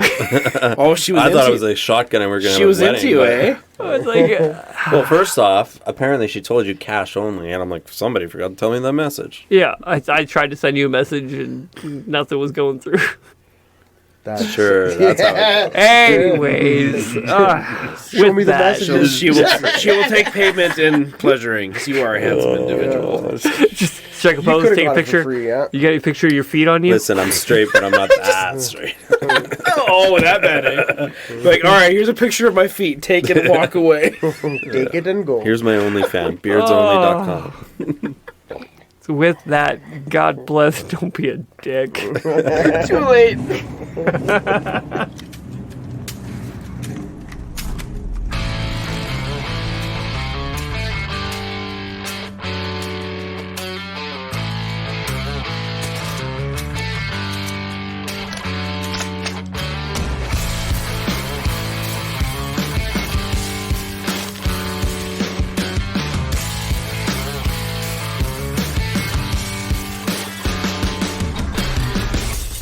Music has been brought to us by Kirk the River Wells at Liquid State Audio. He is a guitarist, producer, and the mixing engineer. Thank you from the Blue Collar Philosophers.